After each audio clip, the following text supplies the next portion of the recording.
out to the edge of the pitch. And it's fascinating. I would say this is one of the most eagerly anticipated Premier League games of the weekend, precisely because, Steve, because of those two wins, because this is going to be a different challenge. We are just about to get underway. We do get underway with Fulham kicking off the game, and I just wonder, you've been down there many times as a player and a manager as well, Steve, I wonder whether the Butterflies are even a little bit more for Michael Carrick today. I'm sure, absolutely, if it doesn't get it, and then all of a sudden the reception that they've got and the reception they've got from the Old Trafford faithful, yeah, you can anticipate the buzz of the crowd already. So Manchester United in the red shirts, white shorts, black socks, defending the goal in front of the Stretford end, way to our left, and Fulham on a great run of form at the moment. They have been a sum total of 19 seasons in the Premier League in their history, and this across an 8-game spell, any 8-game spell, is the best they've ever been in terms of form. They've won 5 of those games, drawn 2 and lost 1. And in Harry Wilson, they have one of the form players in the division. He's over on the far side of the field to us as this game gets underway. They're in the white shirts, black shorts and white socks. We'll keep you updated on Villa Brentford, Nottingham Forest Palace, Hibs Rangers underway in the Scottish Premiership as well. Harry Maguire passes a ball to his left to Lisandro Martinez. Forward to Kobbie Mainoo, who swings a high diagonal out to Ahmad, controls that sweetly on the instep of his left boot, finds Bruno Fernandes on the right wing, side foots a pass into the area. Ahmad let that go. I think it was actually meant for him. Fulham clear. Dalot makes the tackle on Chukwueze, and then Dalot with the outside of his right boot passes back into his own half. In those wins against Manchester City and Arsenal, 31.8% possession against Manchester City, 43.9% possession versus Arsenal. I think they're going to have more of the ball today. Already you can see the way Fulham have set up, and you can understand the way they are. They're going to sit a little bit deep. They're not going to give any space in behind them. They're going to sit behind the ball. They're not going to chase it high up the pitch. This is going to be a test for them, as we knew that we're going to have the vast majority of the ball. Can they get to the front people in Mbeumo and Fernandes in particular? Can they produce a little bit of magic to create something? But yeah, you can understand with the start that Fulham have made what we expected.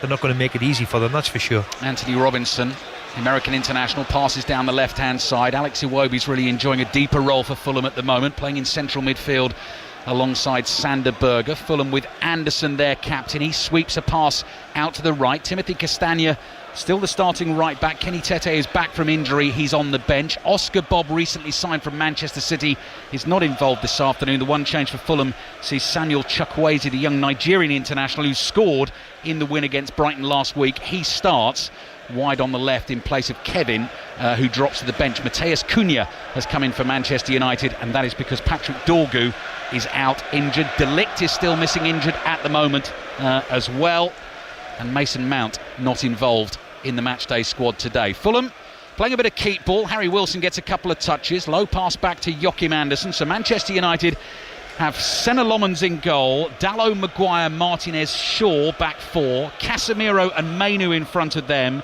then Amad Diallo, Bruno Fernandes the captain, Mateus Cunha and Brian Mbeumo as the centre forward. Bernd Leno all in blue for Fulham away to our right. They play out from the back. It's good football. Raul Jimenez with the layoff finds Emil Smith-Rowe. He's got Chukwueze speeding down the left-hand side. One-on-one against Dalot. He beats him. Casemiro is back to help out.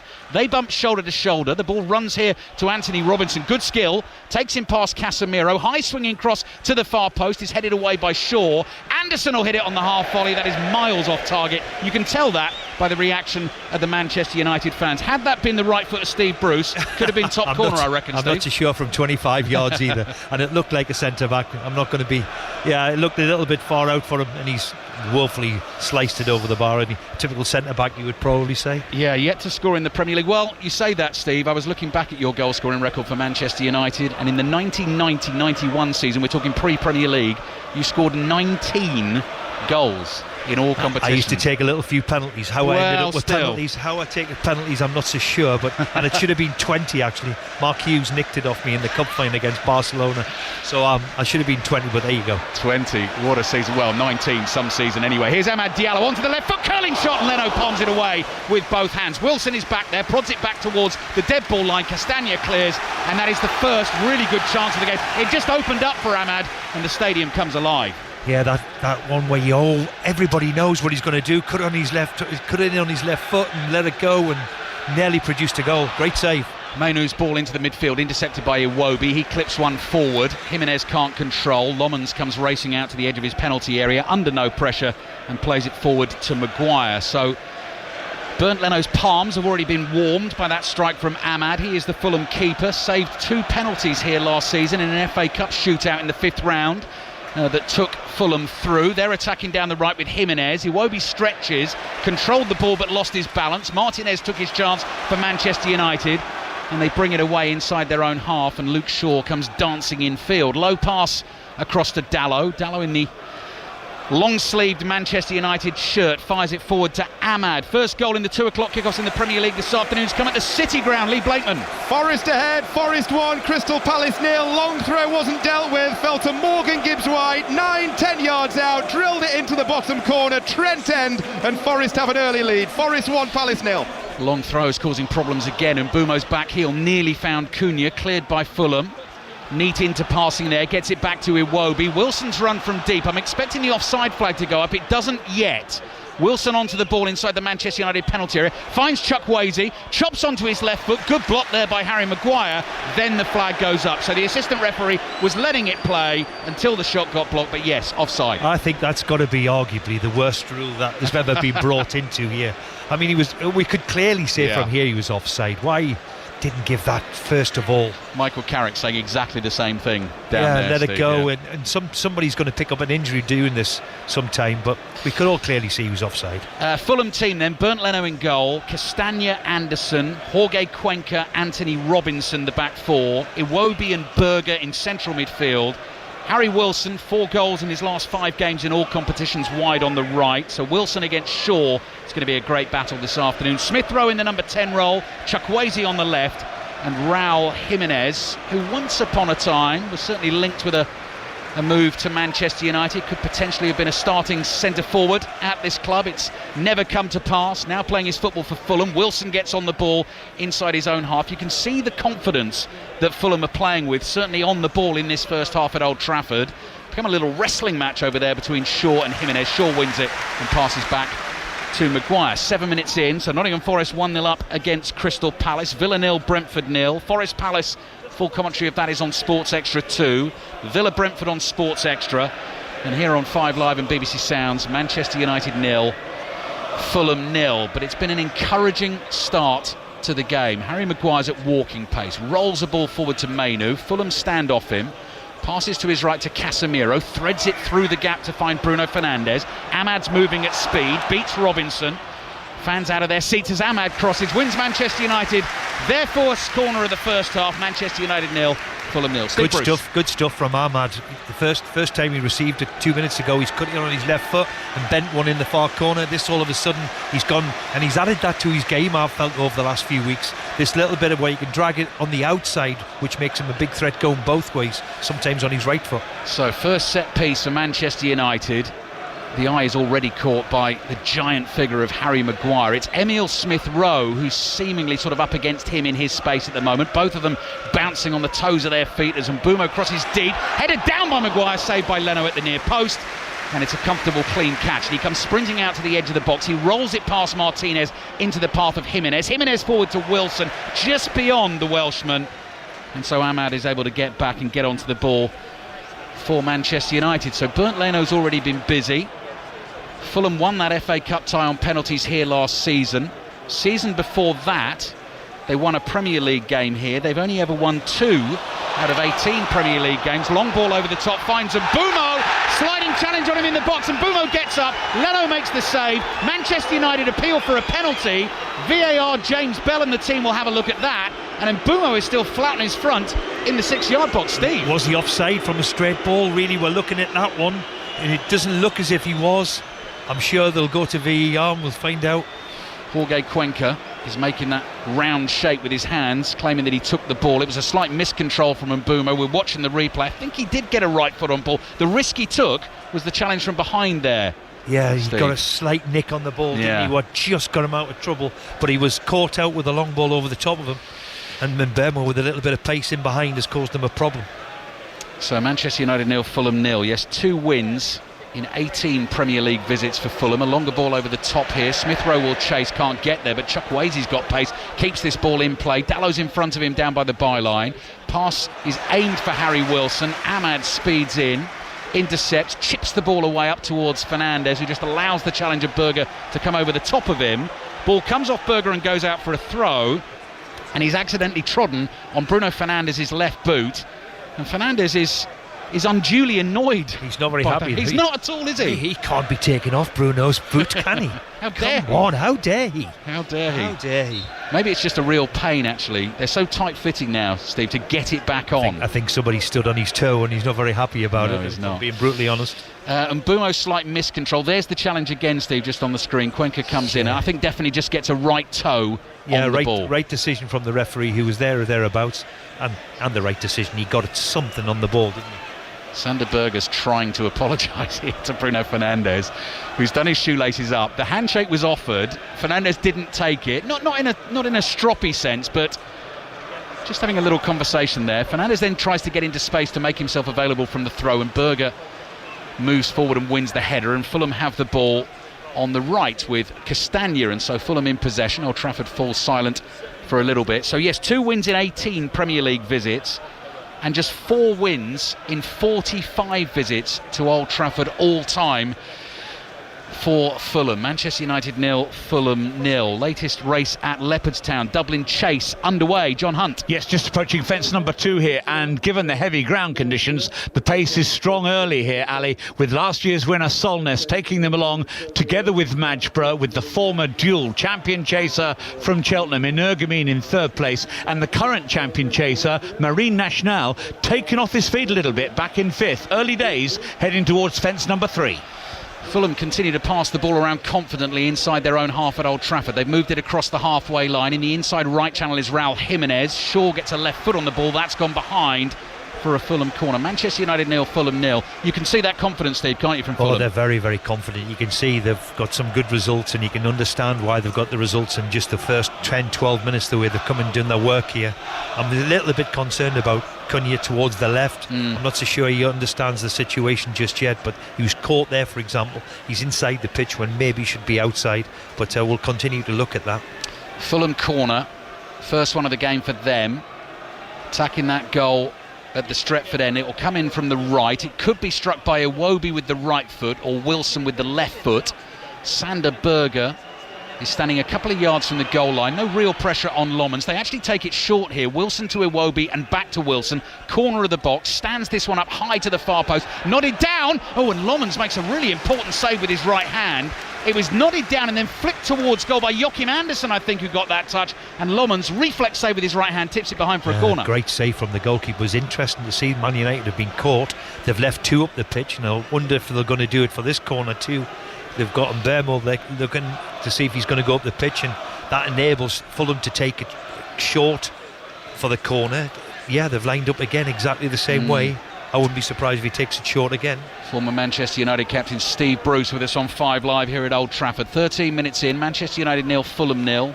Nottingham Forest 1 up on Crystal Palace. Iwobi's corner. Lomans comes. Good strong punch of the ball. Gets it clear. Castagna hoists it back up in the air. Luke Shaw knocks everyone out of the way there to win the header.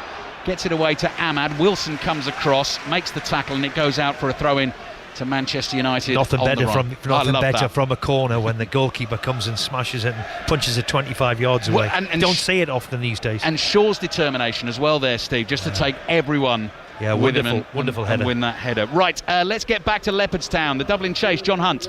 And Madgeborough still in front, and his jumping under scrutiny so often, but it's really held up this afternoon with now just 2 fences left to take in this top-class 2-mile race. Madgeborough 3 lengths clear of Energumene, the veteran, the 12-year-old in 2nd place. Marine Nationale closing up. Last year's winner, Solness, now looks well beaten. They head over the second last fence. Madgeborough again very good there. Energumene Energumene not quite so clever. He's 5 lengths back in second now, with Marine Nationale now giving chase, and Founder 50 also trying to run on, but they both need Matchborough to stop in front. Solness, a big disappointment, well beaten off. I don't think he's going to finish the race, but now to the final fence. Matchborough, can they catch him? Founder 50 into second place. Marine Nationale is back in third, and Energumene now well beaten in fourth, and he's heavily eased over the last fence. Matchborough, terrific there over the last fence from Founder 50 and Marine Nationale. If anything, he is going further and further clear. This is a fabulous day for jockey Mark Walsh.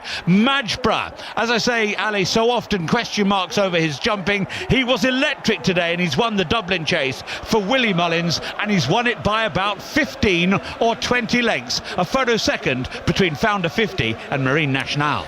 Thank you, John. Irish champion hurdle on the way here on 5 Live and BBC Sounds as well. That race gets underway at 3:20. You've not missed anything here other than a thunderous sliding challenge from Kobe Mainu that got all the Manchester United fans roaring on Raul Jimenez. Took the ball, got a bit of Jimenez as well. He was moving rather slowly for a minute or two. Cunha's on the dribble down the right. Cuenca slides in, and a penalty is given by referee John Brooks. He had a little think about that. Cunha just muscled his way past Cuenca. Cuenca slid in, tried to knock it behind for a corner, but the referee says penalty. Steve Bruce. Well, it'll be interesting to see the replay whether he get the ball. Well, we've said before, the last challenge the centre half made, he got the ball, he got a touch on it. It's all about now, did he make contact with the ball? If he hasn't made contact with the ball, he's gone to ground. Really, really silly challenge. We don't think he had to make it. But did he touch the ball? We'll find out. Let's have a look now. The replay monitor in front of us. Cunha just wriggled his way away. Cuenca's trying to stick with him. I think he's got the ball. He's got the ball there, Steve. He looks as if he's got the ball, doesn't he? Absolutely looks as if he's got a touch on it. Now, this is going to be interesting. Yeah, what we're going to see now, obviously James Bell and the team at Stockley Park will be looking at that. I am pretty sure they are going to send John Brooks to the screen, and I think when John Brooks sees that Cuenca gets a right foot on the ball, even though Cunha's then gone down over the leg of Cuenca, I've got a feeling this one's going to be overturned, Steve. I agree with you. I think if they're going to do their job right, yeah, he's got a blatant touch on the ball. It's not a foul, is it, you know? Bruno Fernandes is standing there with the ball tucked underneath his left arm. Now, earlier in the season in the 1-1 draw at Craven Cottage, Fernandes had a chance to score from the penalty spot, and after a long wait, in fact, there was a VAR check on that one, then missed that penalty. I've got a feeling this one's going to get overturned. They're continuing to look at it on the monitors. On our screen now, we can see James Bell and the team in discussion. On the left-hand side of our screen, we've got this image of Cunha getting away from Cuenca. You can see the slight panic in the centre-back's face there as well, because he knows Cunha's getting into a dangerous position. And at the moment at Old Trafford, I mean, this is taking a bit too long, Steve, as is sometimes the way with unless VAR. they're looking at something. Did he pull his shirt until he got the contact? Maybe it was his first contact, a tug of the shirt or something like that. We certainly didn't see it, but it's going to be interesting. I mean, and this has taken too long. This is the awful side of VAR where we're all looking. Here we go. We're going to get the announcement here from John Brooks within the stadium.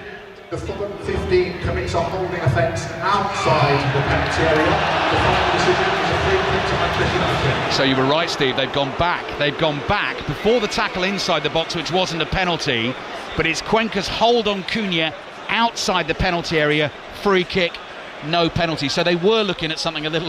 Look at this. Look at the smile on your face. Wow. Yeah.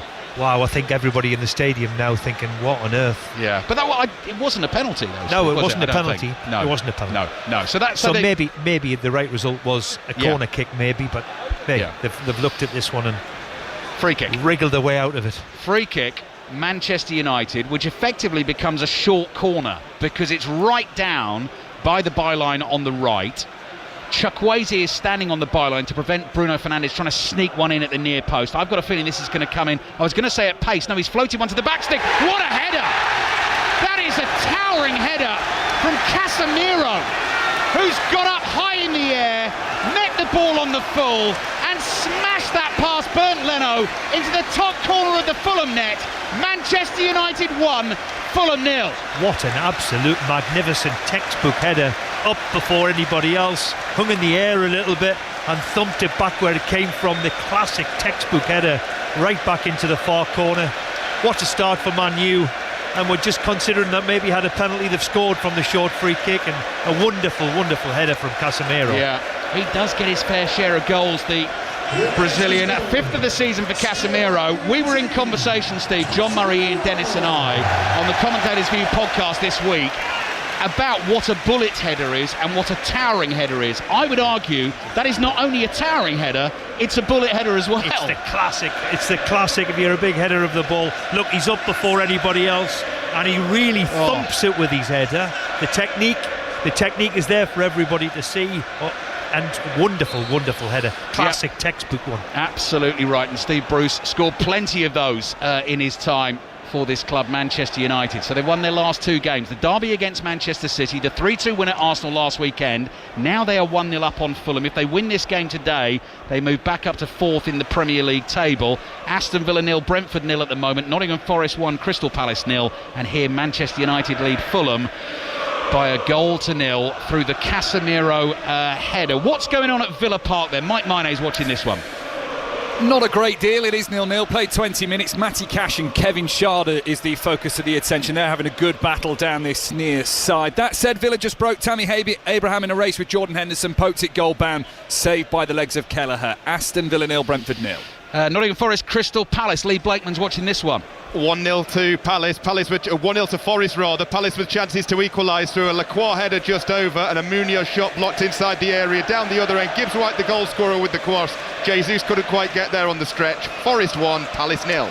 And what about the latest at Easter Road? Kenny Crawford. 20 minutes gone, still Hibernian 0, Rangers 0. Not a huge amount of chances, but one injury for Hibs. Miguel Chaiwa off injured, which means Kai Andrews on loan from Coventry City makes a debut for the Easter Road side. Hibs 0, Rangers 0.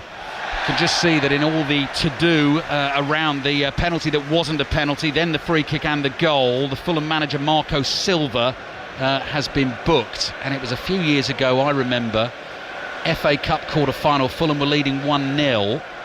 Penalty was given to Manchester United. Mitrovic got sent off, Willian got sent off, Marco Silva got sent off, and it all imploded for Fulham. They're 1-0 down here. Casemiro's fabulous header, and Marco Silva is in the book. Steve Bruce. Did it go out for a corner, or was it a goal kick? Is that what he's complaining about? I don't know. Well, I think that's what he's complaining about. That it shouldn't have been a free kick either. It should have been a goal kick. Maybe he's gone off on one, but you managers always find something. We always find something. Absolutely. I was a master. Don't worry about that. By the way, have to find blame everybody else. Did you see David Moyes get booked yesterday for celebrating? Yeah, I mean, what's it coming to? Absolutely. Steve Bruce with us here at Old Trafford. Manchester United leading Fulham 1-0. Chukwueze passes a ball back, which Cuenca has to chase back into his own penalty area.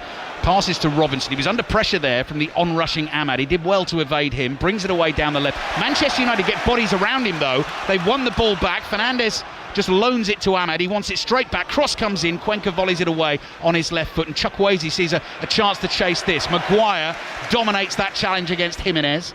Heads the ball forward to Fernandes, lays it off to Ahmad. Mainu just touches it back to the goal scorer Casemiro, and Manchester United work it back to Lisandro Martinez. 4:30 kick-off in the Premier League this afternoon. Tottenham Hotspur against Manchester City. We've got full commentary of that one here on 5 Live in the company of John Murray and Clinton Morrison. Bruno Fernandes is having fun. Finds a nice pass to Mainu. Smith Rowe comes in and makes the challenge. Ball now drops to Cunha. It came off Iwobi. Manchester United have it again. Ahmad with a little trick, working it onto that left foot, thinking about the shot, lays it off to Casemiro. Casemiro strokes it to his left to find Fernandes. Fernandes has Shaw outside. Shaw overhits the cross with his left foot beyond Ahmad at the far post and out for a throw-in to Fulham in the left-back position, but the Manchester United fans applaud the play. Oh, it's absolutely wonderful to watch. You can see the confidence in the Man U players all of a sudden as well. The goal has given them a lift after what's happened in the last couple of weeks. They all want a touch of the ball. They all look very, very confident, and great to watch at the moment. Have you spoken to Michael, Steve, since he's I spoke to him briefly about 10 days ago. Yeah. Congratulating him on getting it, and congratulating him on getting a win, and his first thing to come back with us was, well, we have to keep it going now. We've won one, and these are the most important ones, these ones. Yeah, big game for Manchester United this afternoon, but they've started the game well. They've started with a real intent and a zip and some strong challenges and good crisp pass, and they've got the lead through the Casemiro header. and they're looking to make it 3 successive wins in the Premier League under Michael Carrick, who in 2 short spells as a manager in the Premier League, 10 points from his 4 Premier League games before this one. So it has started extremely well for him against tough opponents as well. Shaw to Cunha, miscontrol from Cunha, which is unusual, gets away from him. Iwobi, then it comes back to Castagna, forward to Wilson. Iwobi's now wide on the right, deep inside his own half, passes to Anderson. Yeah, really well worked by Fulham. Smith Rowe finds Chukwueze coming in from the left hand side, hits the shot early, big deflection. Lomond saw it from a long way out and gets down, scrambles to his left, gets on top of the ball and makes the save. They've still got to concentrate defensively, because as we've seen now on a couple of occasions now, Fulham handle the ball in their own last third very, very well. They're a very good counter-attacking team, so it's going to be a tough game still for Man U. Manchester United playing out from the back. Dalot receives it from Maguire, takes no risk, left-footed ball towards Mbeumo, comes running back into his own half, lays it off to Ahmad, who gives it to Mainu, and Mbeumo bursts through the middle. He's in an offside position, so Mainu casually just chips the ball out to the left to Luke Shaw. Another thing we were discussing on the Commentators' View podcast this week. Maguire back in the team. Shaw started every Premier League game for Manchester United this season. Mainu back in the team. All options for Thomas Tuchel in the summer for England at the World Cup. Chip ball forward from Casemiro. Leno comes out and grabs it on the edge of his penalty area. Yeah, I think that's vital for Michael too, you know, that for players to stay well and fit. Luke Shaw in particular has had a torrid time over the years with injury. He's had a really good season. He looks as fit as he has done for a long time. Important that Harry stays well, Martinez stays well, and of course the introduction back to Mainu, who we all know is a very, very good talent, who hasn't been playing for the last 6 months or so. Berger passes out to his right to Castagna. 5 wins in the last 8 Premier League games for Fulham. 1-0 down here at Old Trafford. Anderson just scoops a pass to his left to Cuenca, goes up the middle of the pitch to Raul Jimenez. Shaw first touch, Maguire chases, so does Mainu. Pass out to the left to Chukwueze, who's playing with the White Sox rolled down, as is Smith Rowe. He's got the white Fulham shirt untucked as well. Cuenca's involved again inside his own half. Back to Anderson. Berger, no pressure on him, so the tall Norwegian with the orange boots on is able to turn on the halfway line. Bruno Fernandes then scuttles in as if to make a challenge. The ball goes to the right to Anderson. High diagonal out to Chukwueze. Side foots a volley pass infield. Manchester United have bodies there. Maguire just volleys the ball up in the air. Dalot is holding off Chukwueze, allowing that ball to go out of play, and that will be a Manchester United throw. 27 minutes gone in the first half. You're listening to the game on BBC Radio 5 Live. Nice little body movement from Cunha there. Just a full Wilson, let the ball run across his body, kept it for Manchester United. Gets on it deep here. Ahmad is lurking on the right-hand touchline in front of our commentary position. Manchester United leading Fulham 1-0. Nottingham Forest leading Crystal Palace 1-0. That game is on Sports Extra 2. And on Sports Extra, Villa 0, Brentford 0, with Tammy Abraham starting for Aston Villa. No Ollie Watkins today. Berger, long strides, take him over the halfway line. Low pass to Chukwueze. Chukwueze's going to cross from deep. Into the box it goes. Martinez clears on the half volley, chested down by Dalot. Flicks it into the midfield. Fernandes under pressure. Berger just moves in, takes the ball very easily off him. Anderson uses Chukwueze again. Chukwueze's cross. Casemiro heads that away at close range. Fernandes this time tries to go outside Berger, and again Berger deals with him. Yeah, well done Berger. He's big, strong, powerful lad, and Bruno's tried to beat him twice in his own third, and unfortunately lost it on a couple of occasions. Yeah, lost his boot to him earlier in the half as well. So Bruno Fernandes, just frustration building a little bit in that individual battle. Lisandro Martinez, good passer of the ball from the back as well. This time into the path of Mbeumo. Mbeumo goes early, looking for the run of Ahmad from the right. That's blocked by Castagna, and goes out for the throw into Manchester United. He offers such a threat, Mbeumo, up there, doesn't he? Mbeumo's been a really, really good signing, and how great it is to see somebody who they've spent a lot of money on. Absolutely, he's one of them who can get you off your seat and excite, and he's got a little bit of everything, hasn't he? Good pace, and him again coming back from the African nations. What a miss he's been for 3-4 weeks. 20 goals in the Premier League last season for Bryan Mbeumo for Brentford. 8 in the Premier League so far this season for Manchester United. That ball to Bruno Fernandes just too far for him. He stretched and tried to touch it on the volley, it bounces once and into the arms of Bernd Leno. In the Scottish Premiership, Hibs Rangers kicked off at 2 o'clock. Kenny Crawford. Yeah, 28 minutes gone, Ali. Still Hibs 0, Rangers 0, but Hibs really piling on the pressure. Eliu and the man who's filling the boots of Kieran Bowie, who's away to Verona, had a great chance there, curling towards the right hand top corner, but a brilliant diving save by Jack Butland. Hibs 0, Rangers 0. Reminds me that 2 weeks today, on FA Cup 5th round weekend, Ian Dennis is going to be at Ibrox for a 4:30 kickoff for Rangers against Hearts, which will be a really good listen. That fabulous title race going on up there. Hearts starting the day 7 points clear at the top of the table. Hibs 0, Rangers 0. Celtic Falkirk kicks off at 3 this afternoon, and we have played almost half an hour at Old Trafford here. Maguire forward to Casemiro. This is inside the Manchester United half. Polite applause as United keep the ball. Martinez assesses his options, sees the run of Cunha. Anderson says he's got it covered. I don't know whether he wanted Leno to come for that or not. He's just going to shepherd the ball out of play. Then he's going to have a little shout at his goalkeeper, but it is a goal kick. He wanted the goalkeeper to come and get it, didn't he? Save him running 20 yards, but he did well. He shepherded it out of play and didn't really need the goalkeeper in the end. Takes you back to the conversations between Bruce and Schmeichel, possibly back in the day with situations like that. Oh, you didn't want to argue with Vita, that's for sure. I'm sure. There was always one winner, and there was always him. Cuenca to Robinson for Fulham. They're 1-0 down. Smith Rowe's going to take a little risk, passing across the face of his own penalty area, but Iwobi's got that under control. Finds Smith Rowe again on the left, and then his pass back down the line comes off Ahmad and goes out for a throw-in to Fulham. So far, so good for Michael Carrick and Manchester United, leading Fulham 1-0 through the Casemiro header. Marco Silva is agitated, hands behind his back, pacing up and down inside the technical area. Jimenez, loose pass back into his own half, and Bumo nearly gets onto that. Cuenca has to hack it away, and it goes behind for a Manchester United corner. I have to say, we always want to see Man United attack, but defensively, the way they're organised and the way they're set up, and their back four, as if no problem at all of maintaining it and how they're doing it. They're very, very good defensively so far.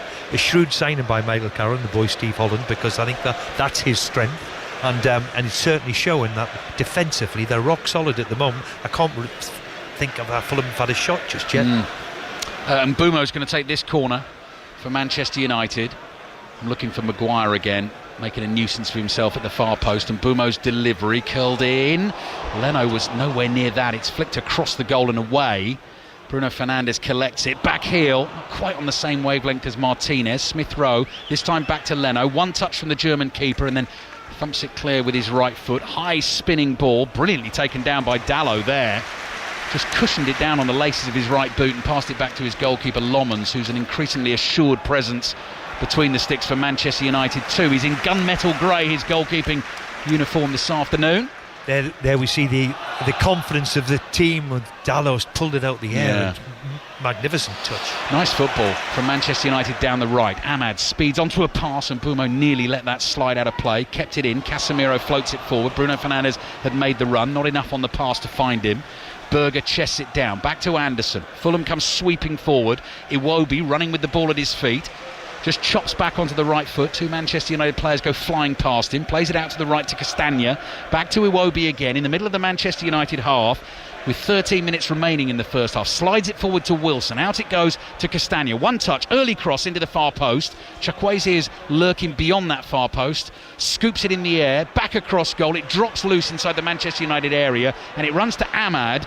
Ahmad against Robinson is going to be a really good race down the right. And Ahmad's got him. Knocks the ball past him. Robinson trying to stick with him. Eventually holds him up. Back it comes to Bruno Fernandes, and he opens play up with the first time ball, which he swings out to Cunha on the left. Cunha, ball at his feet, now into that Fulham penalty area, looking for the 1-2 with Bruno Fernandes, not quite back to Cunha, and Fulham have a chance to bring it away. Steve? Yeah, wonderful football. Ahmad's a delight to watch, isn't it, with the pace of Anthony as well. You know, the kid's got him on the back foot every time he gets it. Is he going to go inside or outside? And there we've just seen the little link up between Cunha and Fernandes, just didn't pay off. Manchester United 1, Fulham 0. Steve Bruce watching with us here on 5 Live. Nottingham Forest 1, Crystal Palace 0. Forest win that game. They're on 28 points. Palace will also be on 28 points. Leeds on 26. West Ham on 20. At the top of the bottom three. Chukwueze gets past Dalot into the box. Cross deflected. Maguire's there. Sticks a big right boot on that and clears it away for a throw-in. to Fulham, down by the corner flag on the left. Robinson comes forward to take this for Fulham. Chukwueze is the option short.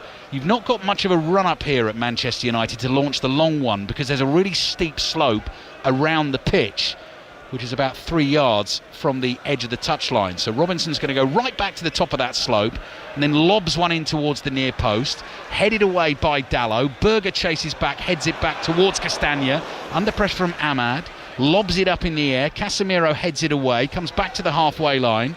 Iwobi gets on the ball and plays it to Anthony Robinson, and Chukwueze's got space on the left again. Moves towards Dalot, lays it off to Iwobi, into the box to Jimenez. Jimenez looking for the layoff here to Wilson. Danger for Manchester United. Wilson passes to Chukwueze. Couple of step overs. Finds Wilson again inside the box. Shoots with the outside of his left foot. Blocked at close range by Kobbie Mainoo, but comes back to Fulham. And Cuenca plays it forward to Iwobi again. Iwobi, low ball out to Chukwueze. So much attacking done now on the left for Fulham in this first half. Maguire might have been tripped by Wilson there, yet he was. Free kick for Manchester United. Now then, big game in the WSL, kicking off at 2:30 this afternoon. Nathan Albon watching Manchester City against Chelsea. Yeah, at the Etihad, Ali, where the fireworks smog is still lifting after the pre-match pyros. And after United's win earlier, Manchester City now 8 points clear at the top, 9 games to go. Chelsea then really need to win if they're going to reel City in. We're underway. Man City 0, Chelsea 0. Other results in the WSL today. London City Lionesses winning 2-1 at Brighton. Everton 2, Villa 1. Manchester United beat Liverpool 3-1. Spurs 1-2-1 at West Ham. Villa Brentford in the Premier League. Mike Maine. 0-0 with just over 10 minutes to half time, but 3 chances, all inaccurate from Villa. Big chances as well. Maatsen volleyed over the bar from a corner. Konsa got up and under on a volley, edge of the 6-yard box from a free kick. And Buendia, edge of the penalty area, poorly sent it wide with very little bend. Villa 0, Brentford 0. Right, we've got another set 2 between Bruno Fernandes and Sander Berge. And again, Steve, it's about treading on the left boot of Bruno Fernandes. He's complaining about the challenge. Berge's saying he's done nothing wrong. Fernandes is going to take the boot off. He seems to be in a little bit of pain. Yeah, it obviously frustrates him, but you know, it's a game of football and you're going to have a bit of contact now and again. And I absolutely adore the fella as a footballer, but if he has got that little chink in his armour as this one, that little bit of petulance at times where he's not obviously won the free kick and he thinks he deserves it, and it makes him tick, I suppose. Is that the right way? Berger's got big feet as well, Steve, and it's quite hard not to tread on people's. Well, he's about 6'4", the lad, exactly. and size 15 feet, so he's going to tread on you now and again. 9 minutes left in the first half.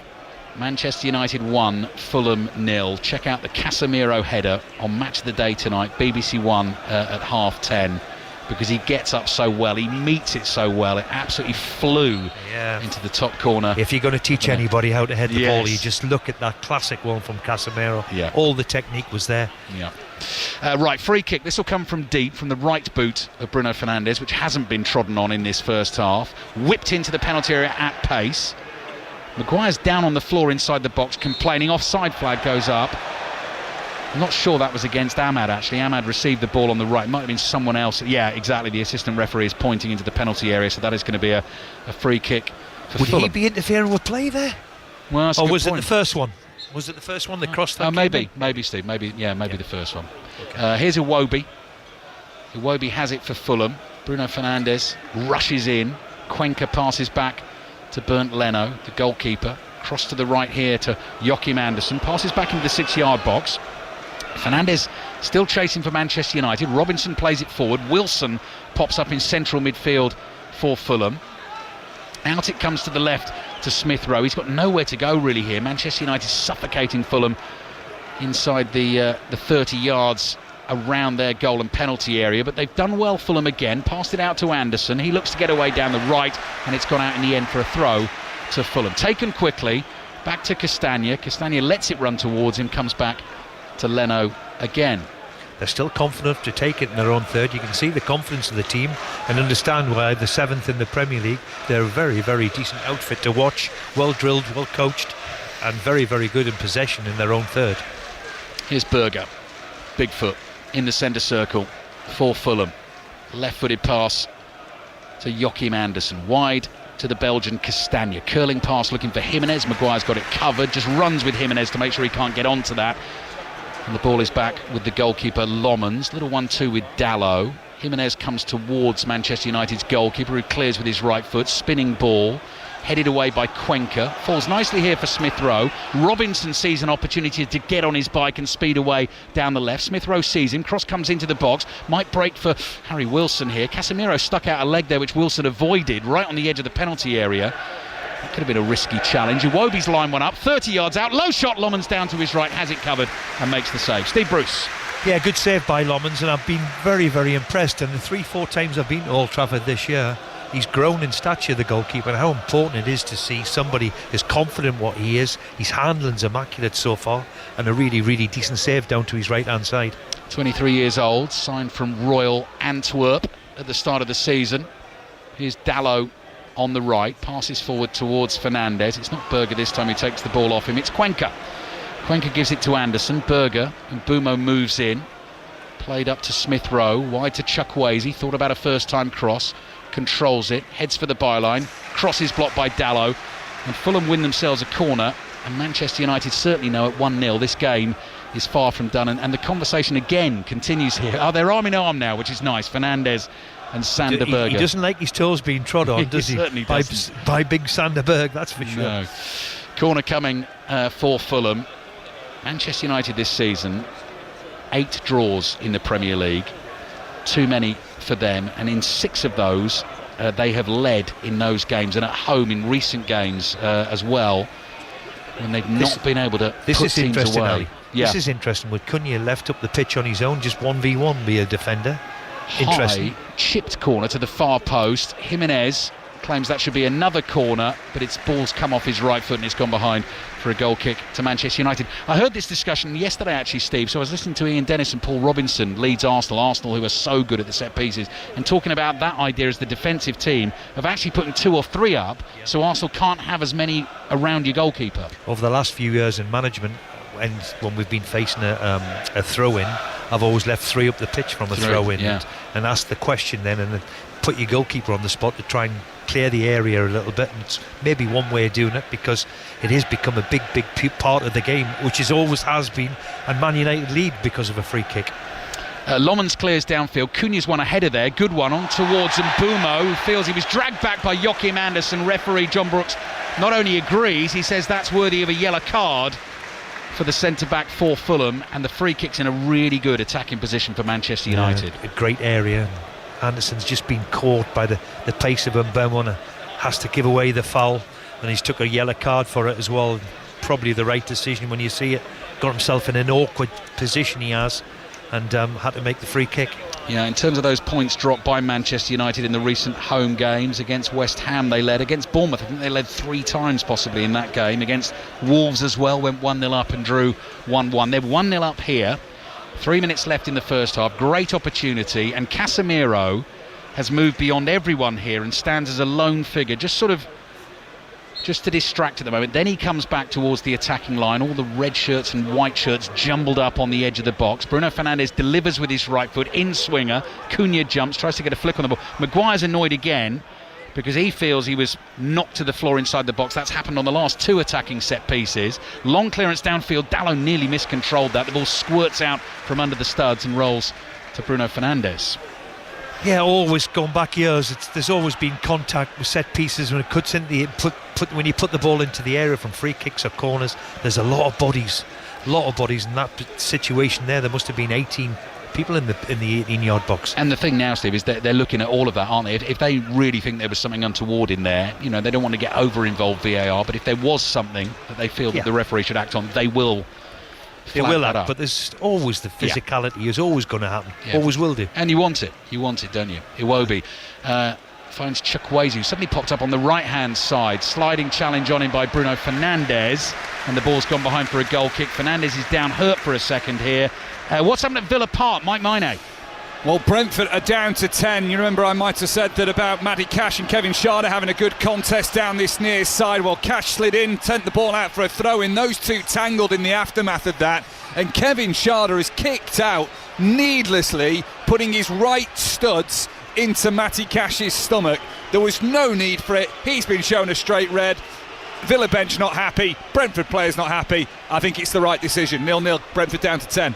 Commentary over on Sports Extra. Highlights tonight, match of the day, BBC One, 10:30. The Women's Football Show will follow with the highlights of the WSL. Manchester City, Chelsea. There's been a goal, Nathan Alban. And Manchester City lead inside 15 minutes. A corner from the right, cleared to the edge of the box. And there was Caroline to fire it past Hannah Hampton. 3-3 for Caroline. Manchester City 1, Chelsea 0. Started the day with a 9-point lead. Manchester City now leading by a goal to nil. Arsenal's women not involved in WSL action. Instead, 6 o'clock tonight at the Emirates Stadium. They play in the final of FIFA Women's Champions Cup against Corinthians, which is the equivalent of the FIFA Club World Cup.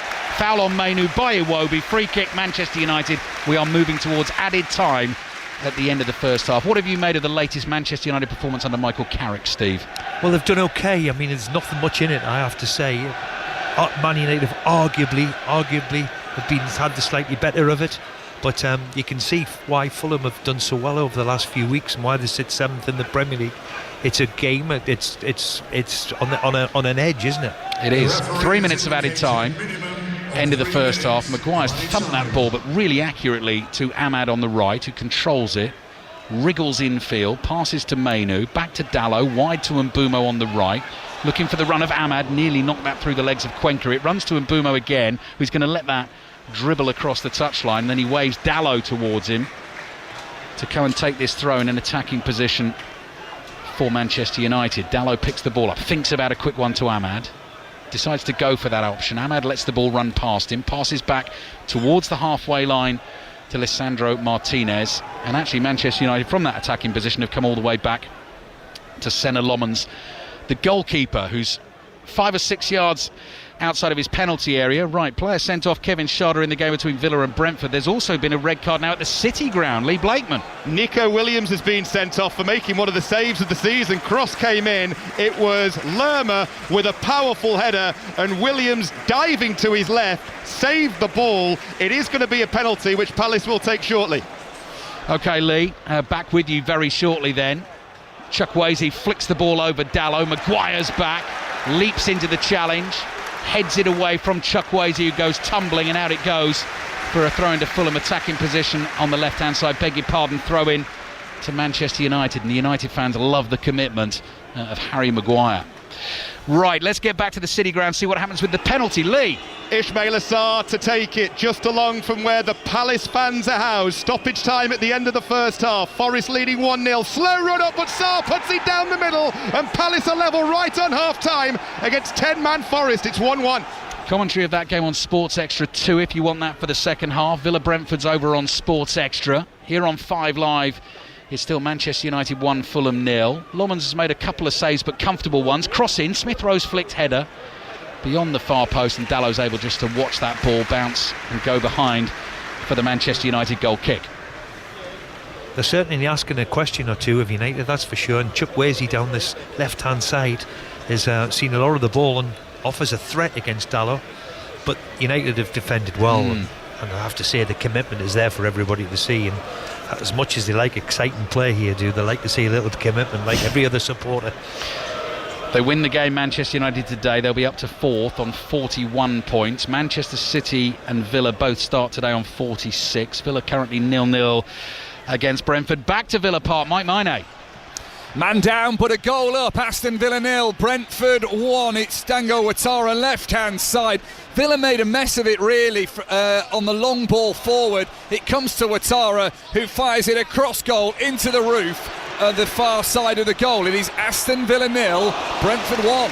Manchester United have won a late corner in the first half here at Old Trafford. Couple of brilliant bits of invention from Bruno Fernandes to create the chance for Ahmad, and his powerful right-footed shot has been blocked and gone behind for the corner. That's just natural talent, isn't it? He doesn't like anybody standing on his toes, but my gosh, the lad can play. Yeah, he can play. He's got wonderful vision. It's the vision, isn't it? It's the back heel, totally unsighted. He was looking into this Sir Bobby Charlton stand and just back heeled the ball into space. Knew a Manchester United player would be there. Then the first time layoff as well. Corner will be taken by Mbumo. Left-footed delivery towards the far post. It glances off Maguire's header and goes behind, well wide of the target. For a goal kick to Fulham. No time for that because the half-time whistle blows. So 1 goal in the first half, scored by Casemiro. with a thumping header at the far post. There was a little bit of sort of controversy and debate around that because there was a question as to whether there might be a penalty given for a challenge on Mateus Cunha or whether the ball had then gone behind for a corner. It was given as a free kick outside the box. Manchester United scored from the free kick, but they'll know, Steve, at 1-0 this game is far from safe. Yeah, I mean, there's an old saying in that the next goal is going to be crucial, or whoever is going to get it, but obviously Fulham have offered a threat. Man U have been very, very decent defensively, I have to say. Arguably edged it, but there's not much in it. It's Fulham have offered them a threat. Yeah, Michael Carrick looks exactly like he did when he strode up the touchline before the game. Not a flicker of emotion on his face. He's a cool character. Won his first 2 games in this spell in charge of Manchester United, and at half-time against Fulham, they're ahead in this one as well, Steve. Manchester United 1, Fulham 0. Steve Crossman, by the way, not Steve Bruce. It's you, Steve. I'm the less important of the two of us, that's fine. Steve, I think I'll leave the complexities of should VAR be able to give a free kick, blah, blah, blah, in that situation to 606 later, because I have a feeling that Fulham fans might want to get involved in that. As far as the goal goes, this is a guy we know who's leaving Manchester United at the end of the season. It just feels like ever since that decision, he has kept underlining exactly how much he'll be missed. Oh yeah, absolutely wonderful. And you're right about the VAR situation, because we were all baffled of what they're looking at, because it was clear that he got a touch on the ball, and I just want to see it back now to see, was it a corner, or, I mean, they've given a free kick in the end, but look, how many games are now won by set pieces, but a wonderful header from Casemiro. I suppose, Steve, they're looking there, aren't they, at the entire challenge from Cuenca, because the challenge starts just outside the penalty area, though. So because he's got a clean touch on the ball inside the box, because they're looking at that challenge, they have to then come back and give it as the free kick. Yes, no? I think that's definitely right within the laws. And we're going to do the cricket in a second. I don't want to get into the morals of. But no. But the reason it's interesting, I think, Ali, is that I'd love to know what the penalty was given for, because if it's given for the challenge where he clearly plays the ball, then you would never end up going back for a free kick that they concede because there's no penalty discussion. It's different if the penalty is given because the referee thinks it's about the holding and does it continue in the box. I take your point, I don't know. 08085 909 693 later tonight. I think that will be the place to hear about it. Right, we'll be back for second half commentary. Obviously, half-time at Villa in the Premier League. Mike Minor.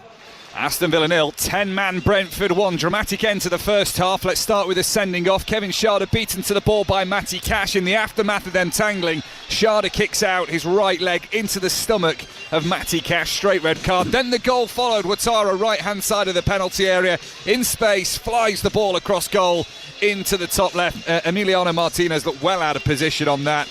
Aston Villa have had some big chances, not least at the end of the first half. Tammy Abraham trying to get in front of his man, Christoph Adja, with the important foot that was in the way. Volleys 2 from Matson and Konsa from set pieces, both well off target. Aston Villa 0, Brentford 1 at the break. A big game in the Scottish Premiership has reached half-time. Hibs Rangers, Kenny Crawford. Yeah, Hibs 0, Rangers 0, and it's the hosts who have looked the most dangerous, Steve. Hibs creating the 2 clearest cut chances of the match. Eli Ewan and Martin Boyle both forcing great saves from Jack Butland. Rangers must improve in the second half if they want to cut Hearts' lead from 7 points to 4.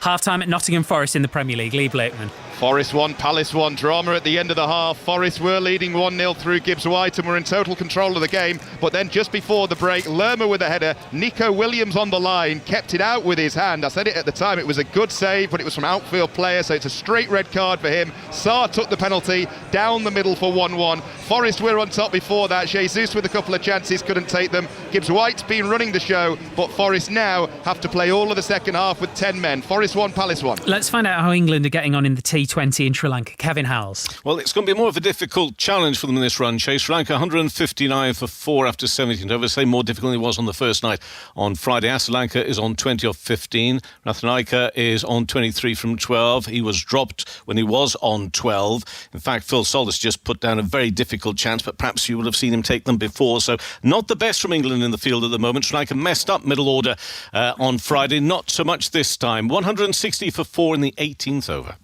And it's still Manchester City 1, Chelsea 0 in the Women's Super League. If it stays like that, Manchester City will be 11 points clear at the top of the table. Second half commentary to come on 5 Live of Manchester United 1, Fulham 0.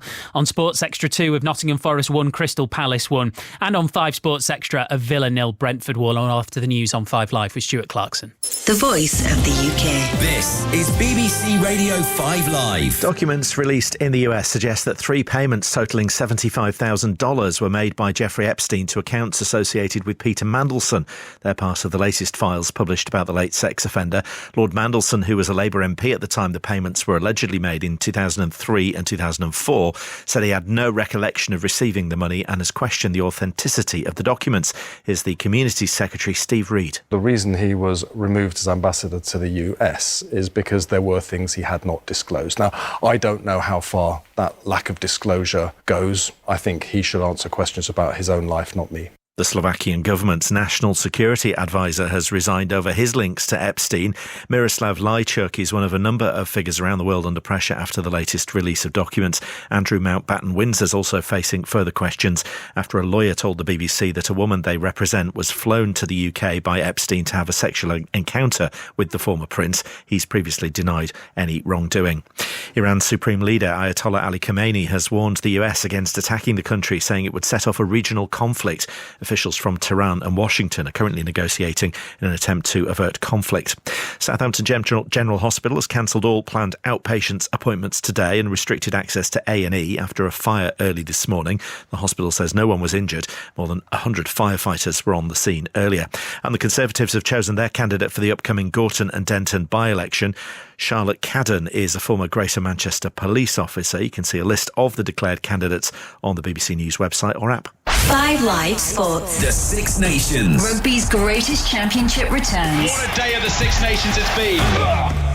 Live commentary of every match kicks off Thursday on 5 Live and BBC Sounds. One of the all-time great tries. The Rugby in a Weekly podcast will be daily throughout the tournament with all the best insight and analysis from the biggest names in the game. The Six Nations. Listen on BBC Sounds. This is 5 Live Sports with Steve Crossman. Listen on BBC Sounds.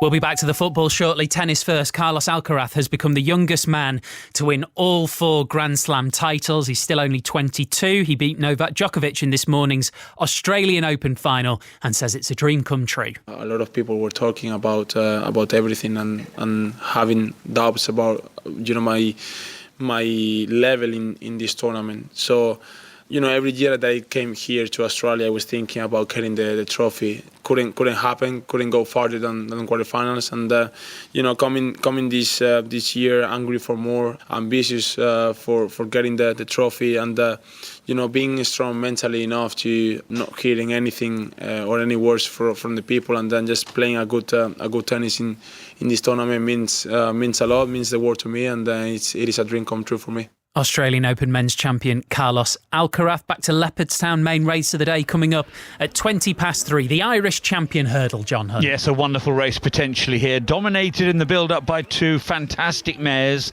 Lossiemouth is likely to be favourite this afternoon.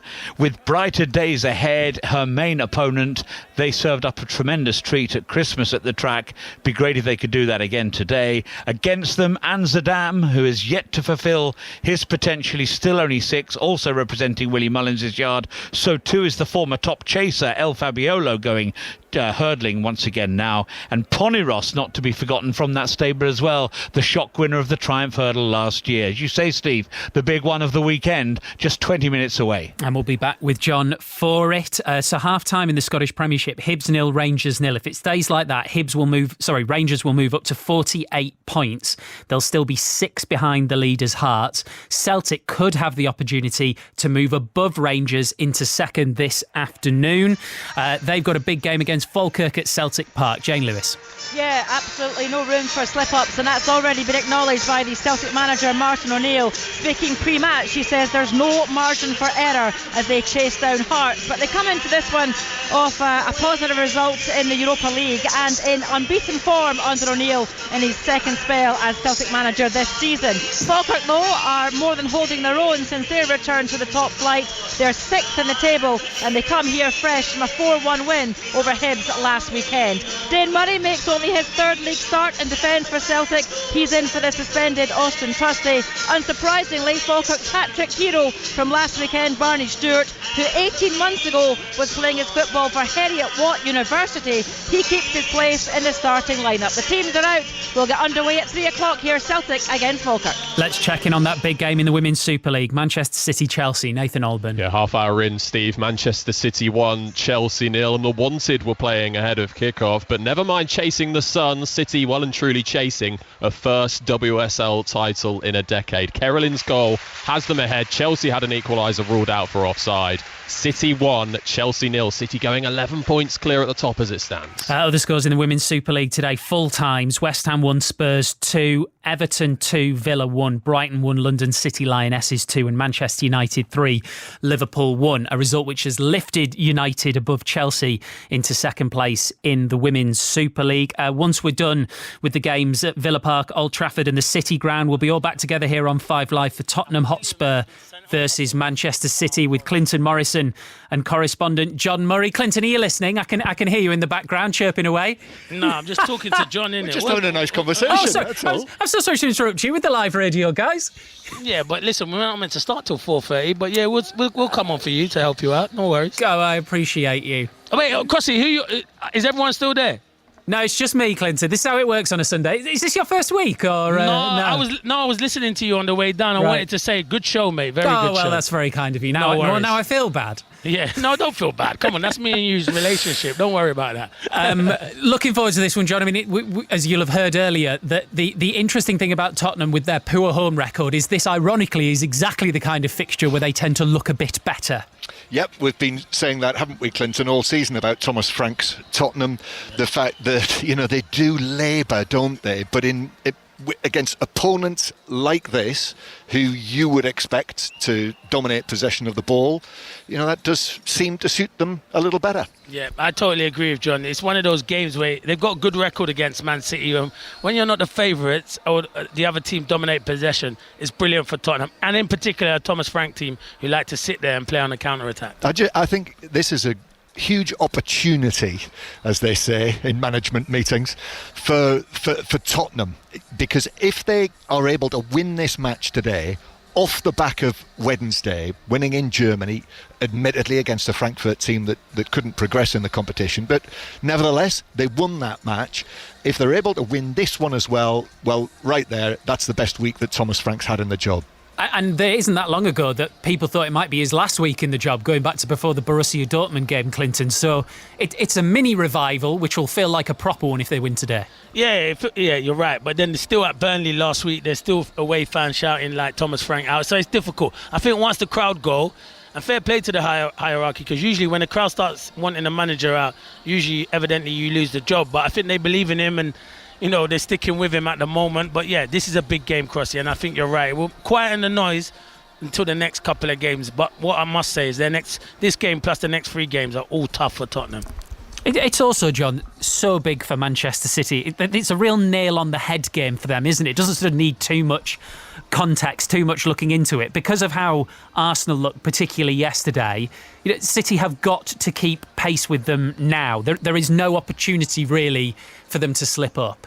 Yeah, got to. And remember, a little bit like Tottenham with the fixtures they've got coming up. Next Sunday, this time next week, we'll be at Anfield talking about Liverpool against Manchester City.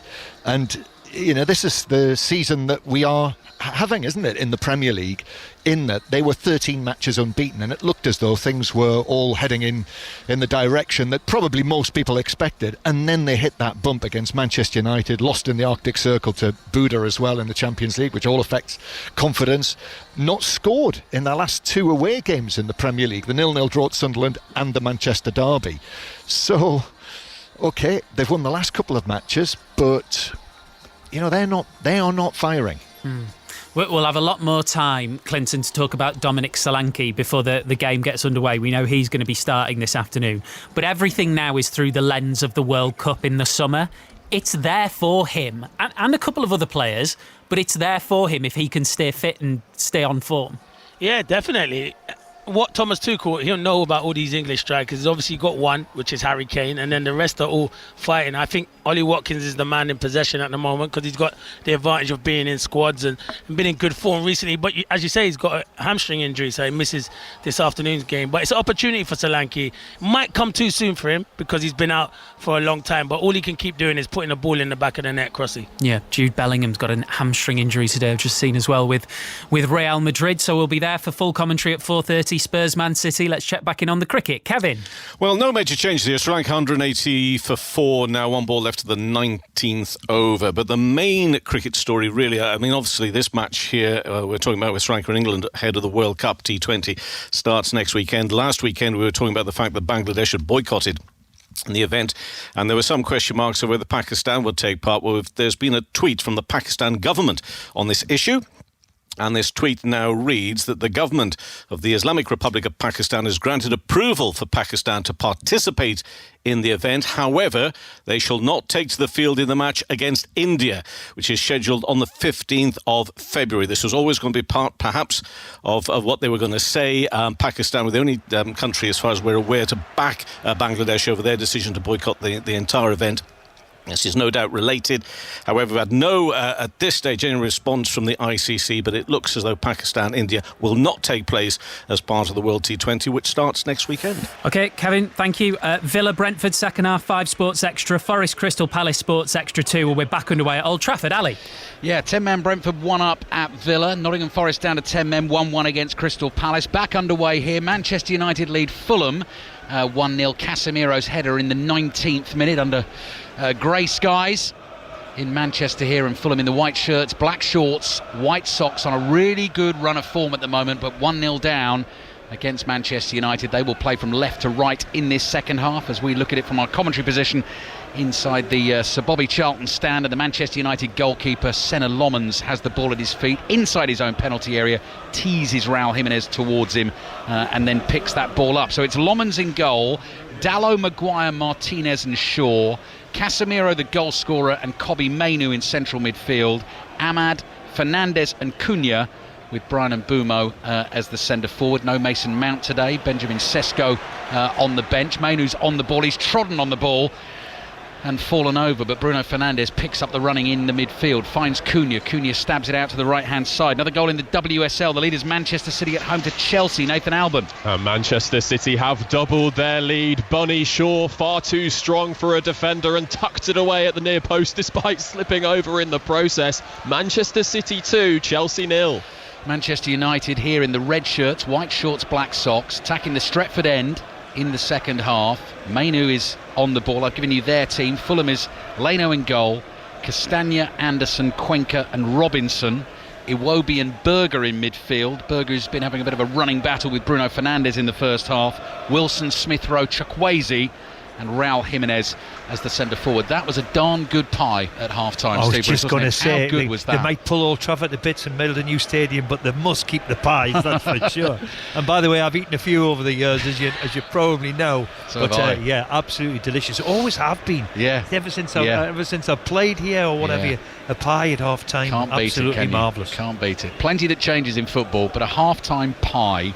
I was saying to Steve, actually, I remember on the local radio beat about 20 years or so ago when Rotherham played at Millmore, they used to do a fantastic pie at Millmore. Wow, at Millmore. Yeah. Oh, I love that. Maguire plays the ball out to the right to Dalot. Dalot speeds forward. Forward it goes to Mbeumo. The pass is behind Dalot. He stretches. He's able to keep that because Iwobi missed the ball, and Dalot is suddenly bearing down on goal. Feeds it through to Mbeumo, who tries the flick finish, and Leno comes out, makes the block. The ball comes off Mbeumo and goes behind for the goal kick to Fulham. Early stages of the second half at the City ground. Lee Blakeman. Just underway, change of goalkeeper for Forest at half-time. They signed Stefan Ortega for Manchester City pre-match. Matt Sells started. He's been replaced by Angus Gunn as Ortega watches from the stands as this second half gets underway. Forest 1, Palace 1. Yeah, reminds me as well that Fulham's new signing Oscar Bobb, having joined from Manchester City, is not involved here today. Fulham's next game at home to Everton, so maybe we'll see him then. Can they find a way back into this game? The ball's gone out of play for a Fulham throw on the left-hand side of the field. If they're going to do that, Steve, I mean, they were impressive, neat, tidy first half, weren't they, Fulham? Lomans didn't have too much to do. No, I have to say both goalkeepers, you could level that at both of them. They're very, very comfortable in possession. You can see how well organised they are with possession and without it. It's whether they can create a chance. But we haven't seen much of Harry Wilson, have we? But he's been the one that's produced that little bit of magic when you need it. So let's see what they can do. 4 goals in his last 5 games in all competitions. 90th minute winner against Brighton last week. Cross from Chukwueze. Comes in high from the left. Castagna does well to nod that down. Wilson can't control it, but Iwobi is behind him. Iwobi passes to Wilson, surrounded by red shirts on the edge of the box. Back to Iwobi, chipped up to the far post. Chukwueze knocks it back across goal, and Martinez in a crucial position for Manchester United flicks it away with his left boot in front of an empty net because it had gone past Lomans. The attack continues though for Fulham. Berger turns on the ball inside the Manchester United half. Short pass to his right to Iwobi. Wilson's in a central position, knocks it back to Berger, and the Manchester United fans sense their team needs them early in the second half here because Fulham are pressing again. Joachim Andersen whips it out low to the right hand side to Castagna.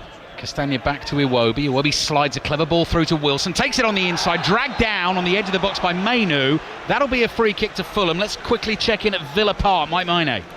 Yeah, back underway in the second half. 10-man Brentford leading by a goal to nil. Villa have made a change at half-time. Lamar Bogard has been replaced by Leon Bailey, recalled back from his loan spell, trying now to get Aston Villa level in this game. Villa 0, Brentford 1. Right, free kick here for Fulham, Steve, right on the edge of the Manchester United penalty area in the inside right channel. I would argue this has got Harry Wilson's name written all over it. And he won the free kick, and we were just talking briefly about where they're going to break down Man U. A little bit of trickery from Harry Wilson, great control, edge of the box, drew the foul, and he's in that position with his left foot where I think we all know what's coming. Will he go over the wall or will he go the goalkeeper's side? Yeah, bit of a difficult angle for him though. Got options here, and Lomans being very careful, getting the geometry right as he leans on his left post to make sure the 3-man wall, which is Fernandes, Cunha and Casemiro. No draft excluder here for Manchester United. Wilson is sizing up the target, runs at the ball, hits it with his left foot. Oh, Lomans got to that late, palms it away, ball still loose. Berger tries to get a shot away, ball scrambled away to the left hand side, and it goes behind for the corner. And Lomans, I mean, it's a good save in the end, but his hand went to that ball so late. Yeah, it's as if he didn't pick it up quick enough, did it? It was his side. I mean, it was whipped in with great pace from Wilson. It nearly caught the goalkeeper out. He nearly, as if he didn't expect it to come through. Yeah. He was late in his decision making, and then there's an almighty scramble. Man United have got it clear.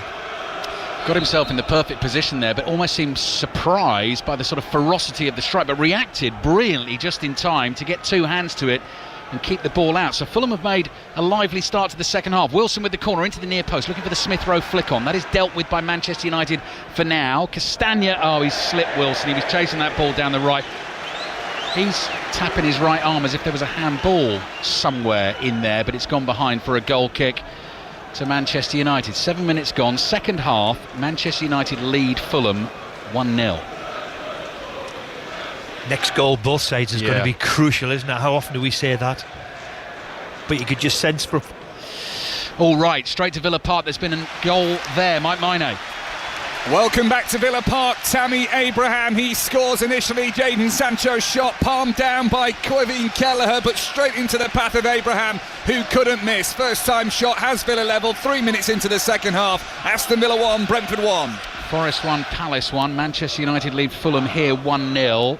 Spurs Manchester City on the way with John Murray and Clinton Morris, and it kicks off at 4:30 at the Tottenham Hotspur Stadium, and then 6:06 when it's your chance to have your say on the weekend's football will come after that. The Premier League review on at 8:30 on 5 Live tonight. The extended version available as a podcast, available via the BBC Sounds app. And here's Smith Rowe on the move for Fulham. Feeds it to Chukwueze. He just got the ball sort of caught between his feet on the left there. Back to Iwobi, cross into the United area. Maguire heads it away. Sander Berger steps in, chests the ball down, just lobs it to his left to Robinson. Forward to Iwobi and back wide to Chukwueze again, who has caused problems on that left flank. Iwobi, 40 yards from goal. Chukwueze comes towards him. Robinson has stayed wide. Chukwueze's on the dribble.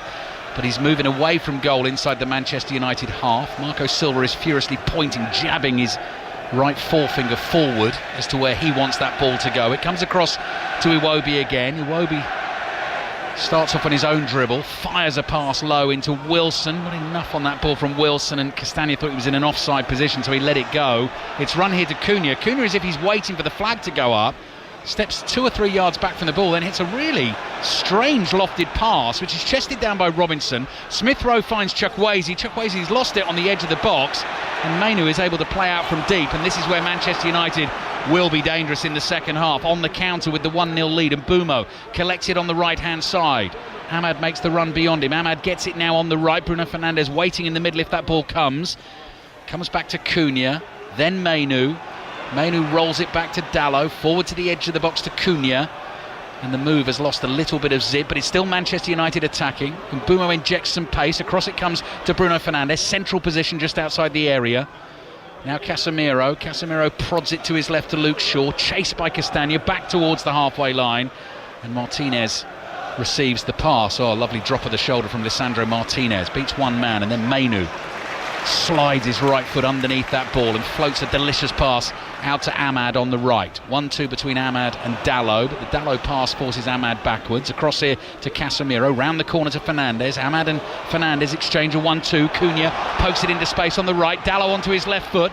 That shot's blocked and the ball spins to Iwobi, and Iwobi passes calmly out from the back, but Fulham have given it away, and Manchester United fans sense an opportunity here. Cunha's popped up on the right wing, tries to beat Robinson on the outside, fires the cross in low, blocked by Cuenca.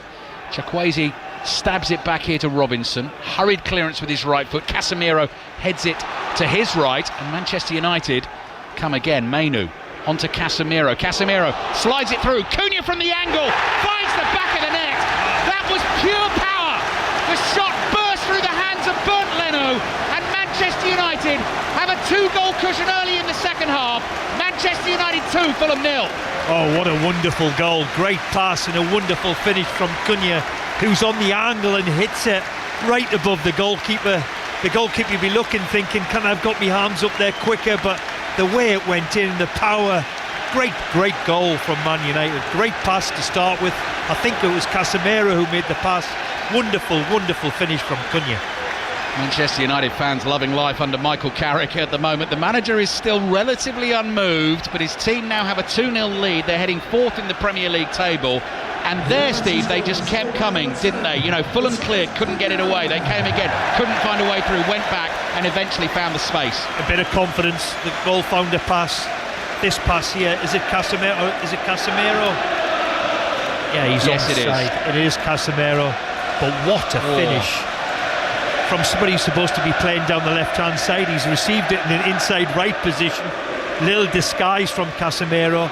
A little watch of the eyes. If you look at him, he's looking at the play it the other way. Slips it into Cunha. What a finish. And not only that, Stephen, you former professionals often talk about this. The pace on that pass is perfect because Cunha doesn't have to touch it. It rolls in front of him and he can just run onto it and hit it. Well, we've seen Casemiro do it often, haven't we? And you don't win 5 Champions League or wherever he's got without having sheer ability. And the way to pass was all crucial for him. The way he played it in, he didn't even look, give the defender the eyes. Everybody thinking he was going to go one way, slid it down the side to Cunha. What a finish from the lad. Goal and assist for Casemiro. Goal for Mateus Cunha, who scored the winner against Arsenal last week. He's come in for Patrick Dorgu today, who is out injured. And as soon as the ball was played into that space, you knew what Cunha was going to do, and it was a thumping shot that flew through the hands of Bernd Leno. Villa-Brentford latest, Mike Maine. And it is back to Aston Villa 0, Brentford 1. I don't quite believe this. Abraham's goal ruled out for something that happened at the other end as Villa broke initially from deep in the corner in their own half. Leon Bailey was on the floor, sliding to keep it in play. VAR ran replays. We only saw from one angle, but it seemed so inconclusive. I don't think they can make that call, but they have. Villa fans incensed, that you'd understand. So we're back to Villa 0, Brentford 1, controversially. So, Mike, that's happened at the start of the move. They've gone back a bit in the action there, have they? Yeah, I mean, gone back right deep into Aston Villa's half on the corner on the far side by the whole 10. Here come Villa now looking for their equaliser. but it's cleared away by Brentford. Deep inside, right by the Holt end. Leon Bailey sliding in on the touchline to keep it in play. I don't think from the angle we saw they can make a definitive call. That ball was fully over the line. Okay. Match of the day tonight, BBC One 10:30. Have a look for yourself. So Villa 0, Brentford 1. Brentford down to 10 men, and Nottingham Forest down to 10 men, 1-1 against Crystal Palace. Manchester United have won a free kick inside their own half. They lead Fulham 2-0 here on 5 Live. Manchester City Chelsea in the WSL. Manchester City's women looking to build on their lead at the top of the table. Nathan Alban. 2-0 to Manchester on that half of Manchester. 2-0 to Manchester here at the Etihad against Chelsea in the WSL. Caroline and Bunny Shaw with the goals. City going 11 clear at the top as it stands. Half time 2-0 to City. Yeah, half time. Coverage of that game is over on BBC One. Later on, we've got Spurs against Manchester City as our commentary at 4:30. Got both of the League Cup semi-final second legs for you in midweek. So Tuesday, that is Arsenal-Chelsea at the Emirates. Arsenal starting with a 3-2 lead in that one. Manchester City-Newcastle on the Wednesday. And then the Six Nations gets underway Thursday night. We've got full commentary of France against Ireland. First game in the Six Nations. Rugby Union Weekly podcast becomes Rugby Union Daily from here on in. So make sure you go and find that on the BBC Sounds app. Shaw to Cunha. Manchester United are in the mood. Cunha's pass to Bruno Fernandes not good enough. Fulham get it up towards Raul Jimenez. Martinez gives Jimenez a shove in the back. Covers his run across the halfway line. Cuenca, though, from deep for Fulham. Still happy to play out here. Forward to Smith Rowe. Cross to Anthony Robinson. Back it comes to Sander Berge in central midfield, and Manchester United in the red shirts just drop off here as Fulham bring the ball forward down the right with Castagna. Castagna wants to take this on, speeding away down the right, is allowed to get that cross in beyond everyone. Smith Rowe's waiting. Ahmad came hurtling back for Manchester United. Passes back to his goalkeeper, Lomans. Kevin Howe's latest in the cricket, please. 20 overs up, Sri Lanka 189 for 5. Credit spinners Rashid and Dawson. Jofra Archer's last over, 1 wicket, only 5 runs. Otherwise expensive for elsewhere. Curran and Overton sloppy in the field. Several dropped catches, but still a gettable target. 190 needed by England. Steve Bruce sitting alongside us here in the 5 Live commentary position at Old Trafford. Thoughts from him in a second as Manchester United threaten again. Ahmad on the right hand side tries to poke it through to Bruno Fernandes. Anthony Robinson gets a touch, and Fernandes a little over eager with the challenge there, knocks him over. Free kick for Fulham, and then you get the full theatrics again for the Manchester United captain. Can you see Fulham getting back into this at the moment, Steve? It's tricky, isn't it? It's tricky for them because I have to say defensively Man U have been terrific. You know, they've got back and they've made themselves really difficult to beat, and they all get back behind the ball very, very quickly, as you can just see now. Example of it now. You know, they're all back in and they're all back in their positions. It's going to be very, very difficult for Fulham because Man U are probably, with the forward line they've got, they're better on the counter-attack and they look a threat every time they turn the ball over.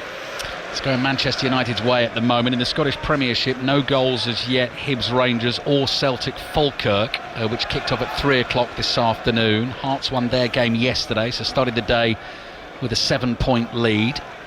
Rangers Hearts in a couple of weeks' time. Beginning of March, it's Rangers against Celtic. Here's Jimenez battling for the Fulham cause. Iwobi all through to Smith Rowe, couldn't quite take that in his stride.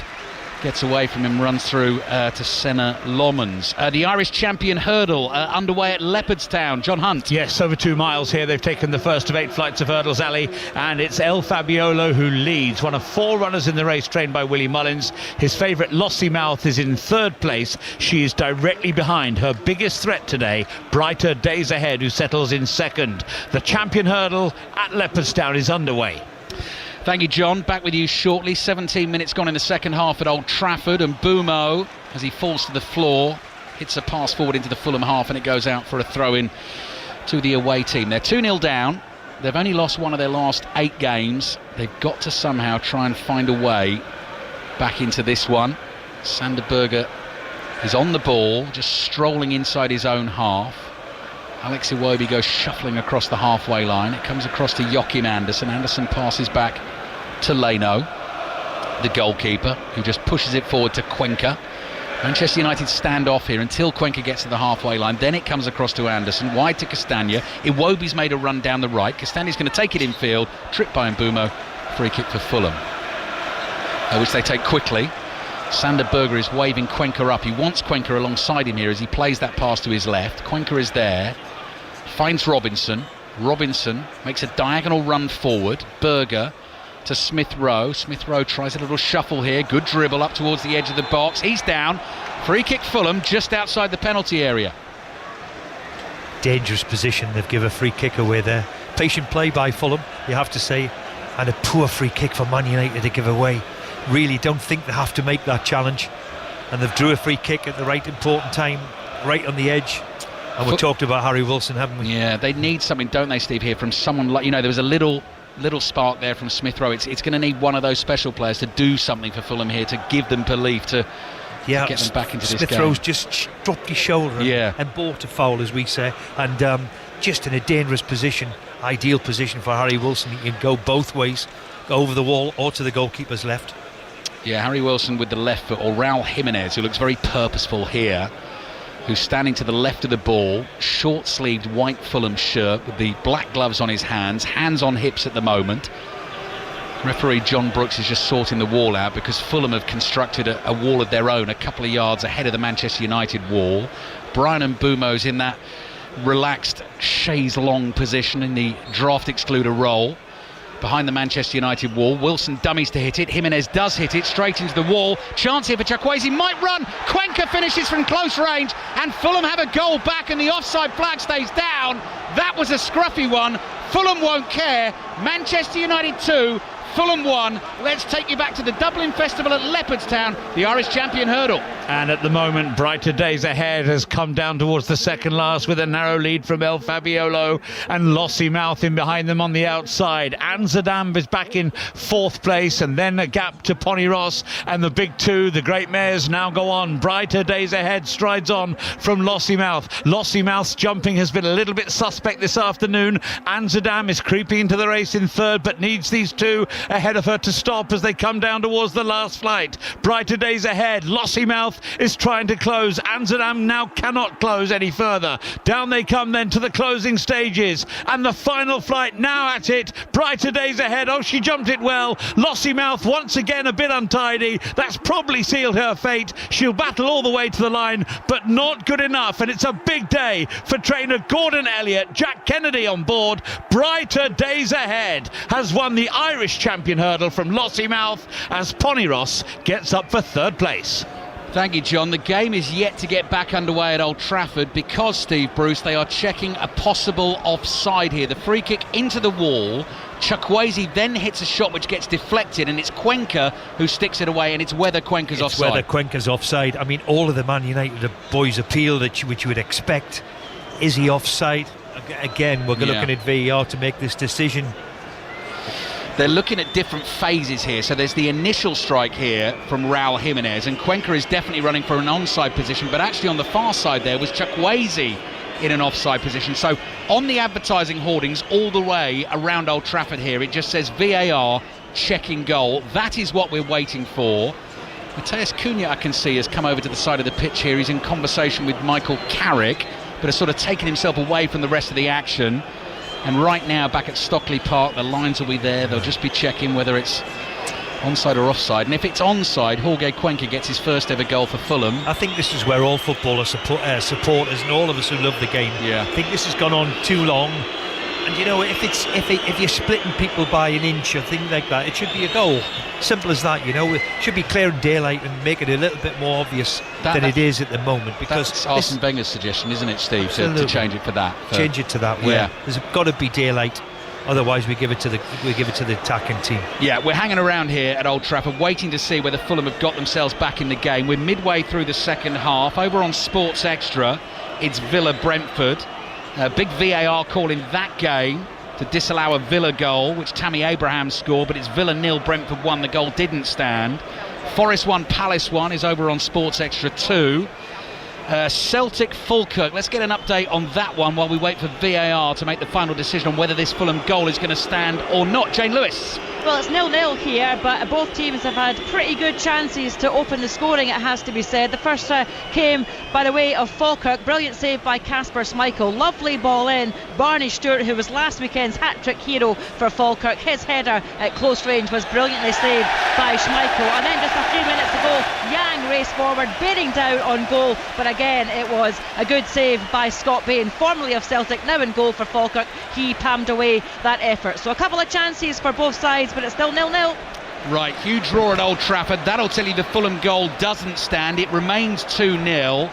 Ruled as offside, but it was Chukwueze who was offside. So when Jimenez hit the free kick into the wall, it fell to Chukwueze. He was in the offside position. I'll tell you what I did spot there, Steve, and if the referee spotted it, I don't know whether he would have been minded to take action or not, but Marco Silva, Fulham boss, on a yellow card, very sarcastically applauding the decision. But I mean, he can't see the lines. If it's offside, yeah, it's the first one. Well, the rage, because all of us didn't think it was that one that we were looking at. We're looking at the goal scorer, weren't we? Yeah, exactly. We're looking at the goal scorer, and is that the right decision that we want to see? I'm not so sure it is. Well, it's 2-0 at Old Trafford. Manchester United 2, Fulham 0. Ryan Sessegnon and the Brazilian winger Kevin are both waiting to come on for Fulham, who've won on 2 of their last 3 visits to Old Trafford. Last season in the FA Cup on penalties, season before that in the Premier League as well. But those are rare victories here for Fulham, and they're very much up against it here. But Anthony Robinson is moving with the ball infield in an attacking position. Robinson again receives it from Smith Rowe, gets that crossing. Castagna tries to attack it. He's pushed Cunha as he went for the ball. Cunha goes down. Very happy to take the contact there, and that will be a free kick for Manchester United, who lead 2-0. If these VAR decisions are going to go on much longer, the players will need a warm-up before they get started again. That'll be the new one.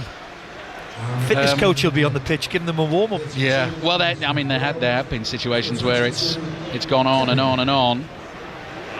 So it's his left arm, isn't it? It's his left arm. He's leaning across. We're just seeing the silhouette. We're seeing the VAR seeing the lines, silhouette. Right, Smith Rowe off, Kevin on, and Ryan Sessegnon also on for Fulham here. He's come on for Anthony Robinson, so that is very much like for Fulham on the left-hand side. But as it stands, Manchester United leading 2-0 under Michael Carrick. Looks like it's going to be a win in the Manchester derby at home, a win away to the league leaders Arsenal, and a win at home against Fulham. Next up, Spurs at home next weekend. We're going to take you to Spurs now. Spurs Manchester City, our next commentary here on Five Live's Premier League Sunday. John Murray has the team news. Yeah, a couple of unexpected absentees for Tottenham. No Spence or Danso. They're not involved. Sarr and Odegaard are substitutes.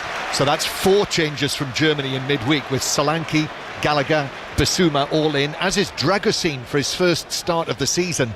And Manchester City, 3 changes from the Champions League. Semenyo and Gay, of course, are back. Rodri as well, all returned to the team. So Ake and Marmouche are substitutes, and Doku absent, injured. Thank you, John. Cunha on the ball for Manchester United. Slides a pass to Fernandes. Little flick from him to Kobbie Mainoo. Mainoo, couple of touches, tees up the shot. Hits that into the body of the Fulham defender, who was Cuenca, who thought he'd scored his first ever Fulham goal, but it's been ruled out by VAR. There's that wonderful bit of confidence from all of them again. Wonderful crossfield pass from Casemiro, some 40-50 yards to Shaw, into Cunha. Fernandes' little flick round the corner, just didn't take a good Mino's path. Wonderful football again, though. Yeah, next challenge for Manchester United, as I say, is the visit of Tottenham Hotspur next Saturday. Kicks off at 12:30. Then away to West Ham, then away to Everton. It's only Premier League football that Michael Carrick has to concentrate on for the rest of the season as well. Trying to get them back into the Champions League for next season. Lovely diagonal ping pass from Casemiro to Ahmad. Goes shooting down towards the byline. Sessegnon's in front of him. Ahmad tries to swerve past him, knocks it beyond him, but Kevin is back there to help out for Fulham. Clears up towards Jimenez. Tries to bring it down on his chest. Felt he was shoved by Martinez. Referee John Brooks doesn't agree. Martinez waves his right arm at Fulham's centre forward and tells him to get to his feet. Overlapping run now made by Dalot on the right. Cut back here. Cunha goes for the curler. Floated one over the bar and behind for the goal kick. Nottingham Forest, Crystal Palace latest. Lee Blakeman. Forest 1, Palace 1. Palace with the extra man, so dominating possession, but it's Forest who've had the best of the half chances. Jesus firing over from 22 yards out. Yates putting one wide from 22 yards out, and Einer's just put one into the side netting. 20 minutes to go. 10-man Forest 1, Crystal Palace 1. commentary of that one over on Sports Extra 2. Any sign of a goal at Easter Road in the Scottish Premiership? Kenny Crawford? It's not been great, but just as you came to me there, Dane Scarlett, the loanee from Spurs, has just had a shot which is blocked. Dujon Sterling out for the corner. It's been a poor game. Rangers have been laboured. It took them until the 64th minute to get their first shot on target, and given they're chasing Hearts at the top of the league and trying to cut that 7-point lead, you'd think they'd be more threatening, but at the moment it's still Hibs nil, Rangers nil. Rousing reception here for Mateus Cunha, who leaves the stage having scored the second goal against Fulham. Benjamin Sesko gets his chance, and Casemiro, the other goal scorer, with that fabulous header in the first half, is being told to hurry along by John Brooks, and Casemiro's turning and saying, don't you know how exhausting it is playing Premier League football at my age? But look at this, because as we said, Steve, we know final season for him at Old Trafford. Lovely reception as he comes off, replaced by Ugarte. He's a marvellous footballer, and he's a quality player on the ball. Of course, he hasn't got the legs that he used to have, and he's plumb. We all understand that. But as I've just witnessed here 3 minutes ago, where he's raked a 50-yard pass to Luke Shaw across the pitch, his talent is just immense, whether it's heading the ball or passing the ball.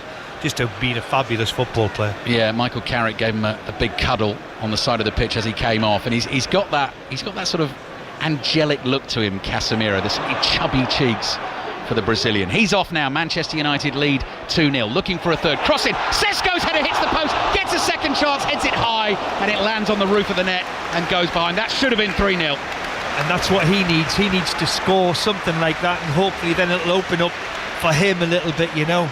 You feel for him a little bit because it hasn't quite happened for him yet at Old Trafford. That could have been a wonderful start for him. Yeah, perfect cross from Ahmad on the right. Great chance for Sesko, but it's come back off the post. Brentford still 1 up at Villa. Forest 1, Palace 1, and Bumo's chasing the pass from Ugarte. Keeps it in play on the left-hand side. Mainu to Shaw. Shaw's little flick finds Ugarte. On to Dalot. Back it comes to Maguire. Bit of a swagger about Manchester United at the moment. Martinez to Mainu. Mainu and Ugarte exchange passes. Chukwueze sees a chance to nip in and win the ball. Castagna slides in and clears on the ground, but Martinez chests that down, and Ugarte plays it back into his own half to Harry Maguire, who's under pressure from Raul Jimenez. So Dalot comes back to his goalkeeper, Lomans.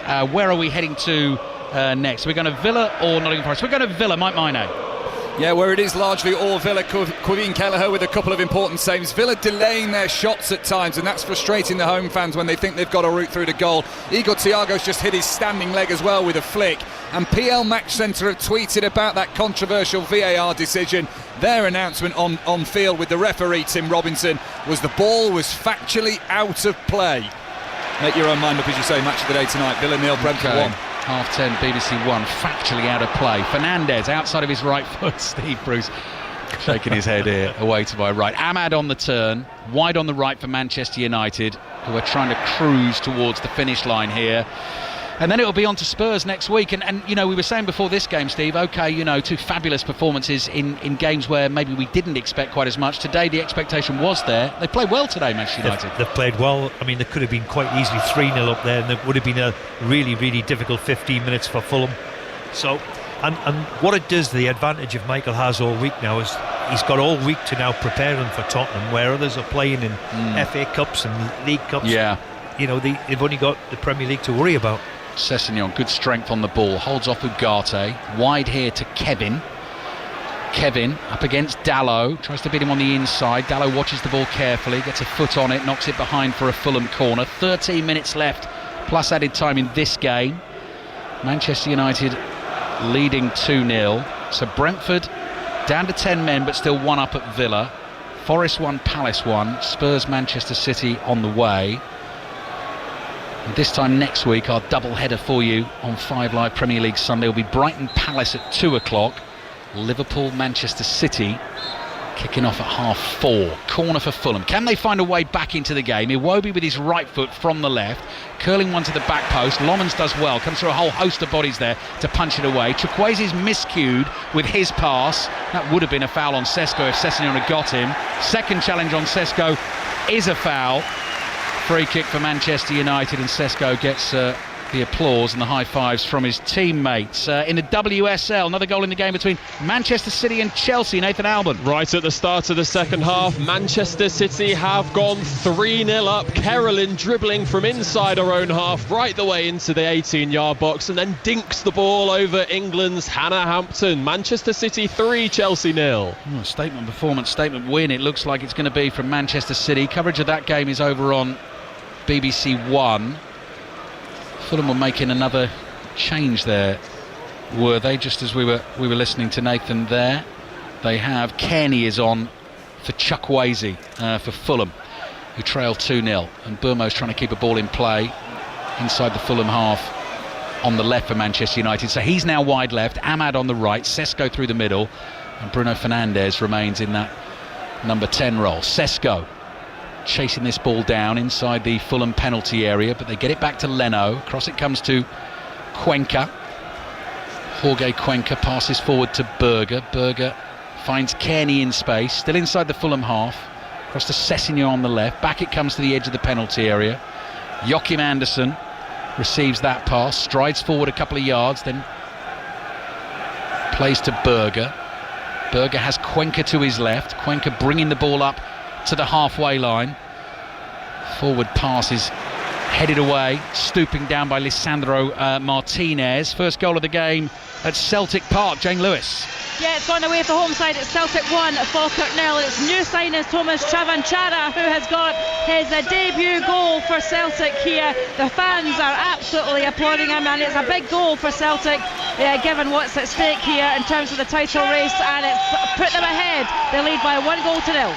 Celtic win would put them on 48 points today. They'd be 6 points behind Hearts. Dallow's trying to keep a ball in play. He's managed to do that. Hoists it up in the air. Fernandes, clever little touch with his back to goal on the edge of the Fulham box. He's involved again. Passes back to Ugarte, and Manchester United keep possession brilliantly. Can they do something with it now? Mainu sees the run of Luke Shaw, who stretches out a left boot. Can't get a touch on it, and it goes behind for the goal kick. Steve Bruce. Well, there we've just witnessed that confidence again, what's pulsing through all of them. Led by Fernandes, I have to say, the skill to bring the ball out of the air. Yeah. And the one thing about Luke Shaw galloping forward, I don't think I've seen Luke Shaw look so well in fitness-wise. I hope I'm not putting a jinx on him, but he absolutely looks as fit as I've seen him in years. And he strides forward. It's good to see him playing left-back in a situation, because he's a very good player. And let's hope he stays injury-free and stays well. Trying to get in behind that Fulham defence. Hasn't scored for 79 games for Manchester United. Luke Shaw, that crossing might find Jimenez. Off balance, didn't get enough on the shot. Lomans makes the save, no pace at all, flicks it behind for the corner. The cross was a good one, it just beat Maguire's leap, and Jimenez just couldn't quite get himself in position to hit it as he wanted. He's a bit fortunate, Harry. He's let Jimenez get in behind him for the first time. Great cross in, it's just evaded Harry, went over the top of him. I'd have to say, if I was Harry, I'd be smashing into Dallow to say, where the hell are you? He should be tucked in on his shoulder, really. He's standing watching it. Man United are fortunate to get away with it. Corner for Fulham, away swinger. Wilson headed down by Joachim Andersen, hit his own player possibly. Sander Berger. I think the referee's given the corner. Sander Berger looking a little bit sheepish there. Did it, Steve? It looked as if it hit off Sander Berger, didn't it? It did do. Fulham have got another corner. They trail 2-0. And they've got less than 10 minutes to try and get back into this game. Harry Wilson again delivers from the left, similar delivery. Cuenca was waiting, it doesn't reach him. Bruno Fernandes, chance to clear from deep. Ball towards Mbumo, arms pumping as he goes sprinting into that Fulham half. Leno is there, well outside his penalty area, and just clears. All he can do is knock that out of play for a throw into Manchester United. And I can see Michael Carrick on the sideline there going, let's not rush it, just keep calm. Stay calm and keep hold of possession. 10 minutes to play. Manage the game really from now on. Yeah. And as we were saying in the first half, 6 of the 8 draws this season in the Premier League, they've dropped points from winning positions. One of those away to Fulham earlier in the season. Fernandes to Sesko, he was looking for that ball out to Ahmad. Ugarte steps in to try and win a tackle. The ball breaks for Sessegnon. Ugarte goes chasing back. Gets a foot on the ball, but Kearney is there. Kearney turns it around the corner to Iwobi. That's a clever pass to release Sander Berger. Berger goes striding into the Manchester United half. Raul Jimenez onto it inside the box. Lomans comes out, makes the save. Jimenez is down hurt inside the penalty area. Referee says penalty. There's a yellow card shown. Jimenez gets to his feet. He may well be taking this penalty if he's fit enough to do so. It's the challenge on Jimenez as he goes racing into the box, and John Brooks has seen a challenge that is worthy of a penalty. VAR will have a look, and Steve Bruce, we will have a look in just a second when we get the replay. He got first contact, and what I've seen, it looked as if it was a foul. What I have to say Dallow's in a poor position again, takes a touch. Maguire's challenge comes sliding in from the right at full pace, scything challenge. Jimenez has hit the shot by the time Maguire gets there. Maguire catches Jimenez with the challenge. Maguire's been booked, and John Brooks says penalty. I don't think you can argue with it when you see it on the replay. You know, I know he's got the first shot away as Jimenez, but the follow through from Harry. If it would be anywhere on the pitch elsewhere, it would be a free kick. Yeah, that's for sure. Yeah, and Maguire's got to try and make the challenge, Steve, hasn't he? Because he's desperate to prevent the goal, but he probably knows he's going to foul him, and it's going to be a penalty. Now, it was one of those last-ditch challenges, of what every defender has to make. Now that could be one for the glossary, actually. Last-ditch challenge on the Commentator's View podcast. I'm going to scribble that down and save it for next week's episode, out every Friday on the BBC Sounds app. Big moment in the game here, 6 minutes of the game left, and Raul Jimenez is taking a long run here. He has taken so many steps back. He's outside the penalty area, inside the D. Senna Lomans claps his hands together. He's shifting from side to side. Jimenez approaches the ball, stutter steps twice, and again, right-footed top corner. Brilliant penalty from Raul Jimenez. Lomans was never going to save that. In fact, the Manchester United keeper picks the ball up and congratulates Jimenez on the class of that penalty. Manchester United 2, Fulham 1. Yeah, it was a great penalty, wasn't it? There's no saving that. And there's that little stutter and that little walk towards it to have these days and all the rest of it, but he's put it in the top corner and nobody's going to save that. So 85th minute penalty for Raul Jimenez, and to save the Fulham fans there, I wasn't going to read the penalty stats out before he took it, because if he'd missed it I know I would have got the blame, but for Fulham it's 7 out of 7. In terms of Premier League penalties taken for Wolves and Fulham, that's now 12 out of 12, and he's scored his last 17 in a row, and when you take them like that you can see why. I was actually there when he missed. The last time he missed was against Sevilla in the quarterfinals of the Europa League under Nuno, and it was quite a costly penalty that day, but he scored 17 since. Another goal in the WSL, Manchester City Chelsea, Nathan Albon. And it's another for Manchester City. 4-0 they lead Chelsea. Caroline is the hat-trick queen. Lauren Hemp's cross, Caroline got the touch in the middle. It's getting embarrassing for Chelsea. 4-0 to Manchester City. 5 minutes left here at Old Trafford. Manchester United 2, Fulham 1, so the game's still very much in the balance. Dallow's come off, Mazraoui's come on. Calvin Bassey is about to come on here for Jorge Cuenca, so those changes have been made. Why don't we check in at Villa Park in the Premier League? Mike Maine. Yeah, they are trying. 8 minutes to go here. Villa 0, Brentford 1 though. Douglas Luiz half volley from the D angle to the left corner. Kelleher down to save it. Harvey Elliott's had a shot blocked with bodies throwing themselves in the way. Steve Bruce would love the defensive performance of Brentford here to try and keep this at 1-0, and they're doing that. Villa 0, Brentford 1. Celtic 1 up on Falkirk in the Scottish Premiership. What about Hibs Rangers latest? Kenny Crawford. Yeah, it's much more open game now. Hibs 0, Rangers 0, and as we go into the last 5 minutes of regulation time, here's Mikey Moore again shooting from the edge of the box, but blocked by Kai Andrews on loan from Coventry City. Now Hibs break, so Hibs 0, Rangers 0, but it's open. So Fulham have got their goal back from the penalty spot.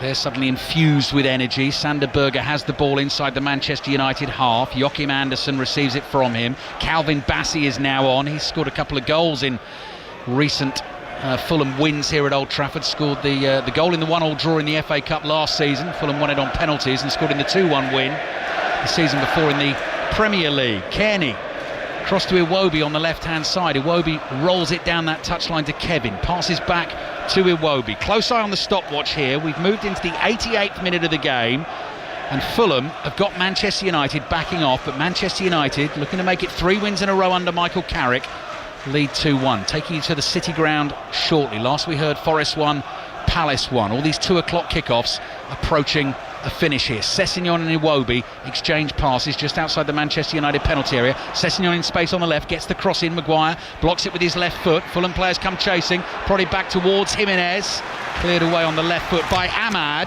and out for a throw-in to Manchester United. Quickly to the City ground, Lee Blakeman. Forest 1, Palace 1, chances at both ends to win it. Munoz with a cross, Johnson with a header wide, and then Ndoye, the substitute for Forest, in from the left, right foot shot, just wide of the bottom corner from 16 yards out. 5 to go, 10-man Forest 1, Crystal Palace 1. Sander Berge gets a cross in from the right-hand side. Manchester United have bodies there. Mazraoui clears, getting a bit nervy here, Steve Bruce. Well, it's on edge, isn't it? It's amazing the goal has given Fulham a boost, and of course Man U are desperate to hang on to it. They've gone very, very deep, I have to say. Can they get higher up the pitch? They're all back in their own half. Nervous and edgy times, isn't it? Of course it is. 89th minute of the game. Former Manchester United captain Steve Bruce with us here at Old Trafford. Anderson swinging cross into the far post. Mazraoui heads it away. Kearney nods it to his left-hand side. Sessegnon is there. Now Kevin over on that left-hand touchline. Iwobi is there in support. Strokes a pass back to Berge, who's 40 yards from goal, right in the middle of the Manchester United half. Anderson to his right, onto Castagna wide on the right. And Manchester United at the moment plugging the gaps, and they've got it all covered. This game ticks towards 90 minutes. 5 Live and BBC Sound. Sessegnon trying to thread one through for Kevin. Can't make that pass. Sesko is there looking for an option, tries to bring it away. Bassi makes the tackle, and the ball goes out for a throw-in to Manchester United. Celtic Falkirk half-time. Jane Lewis. Celtic 1, Falkirk 0. Celtic leading by that goal to 0 then. A new signing, Thomas Cavanchara, with a well-taken header and in off the post on his home debut. Falkirk have been lively low. Barney Stewart forced a good save from Kasper Schmeichel. They've also been tested, and that goal aside have coped pretty well at the back too. But it's Celtic who lead this one in what's a pretty big match given what's happening elsewhere across the city in Edinburgh. So Celtic leading by 1 goal to 0.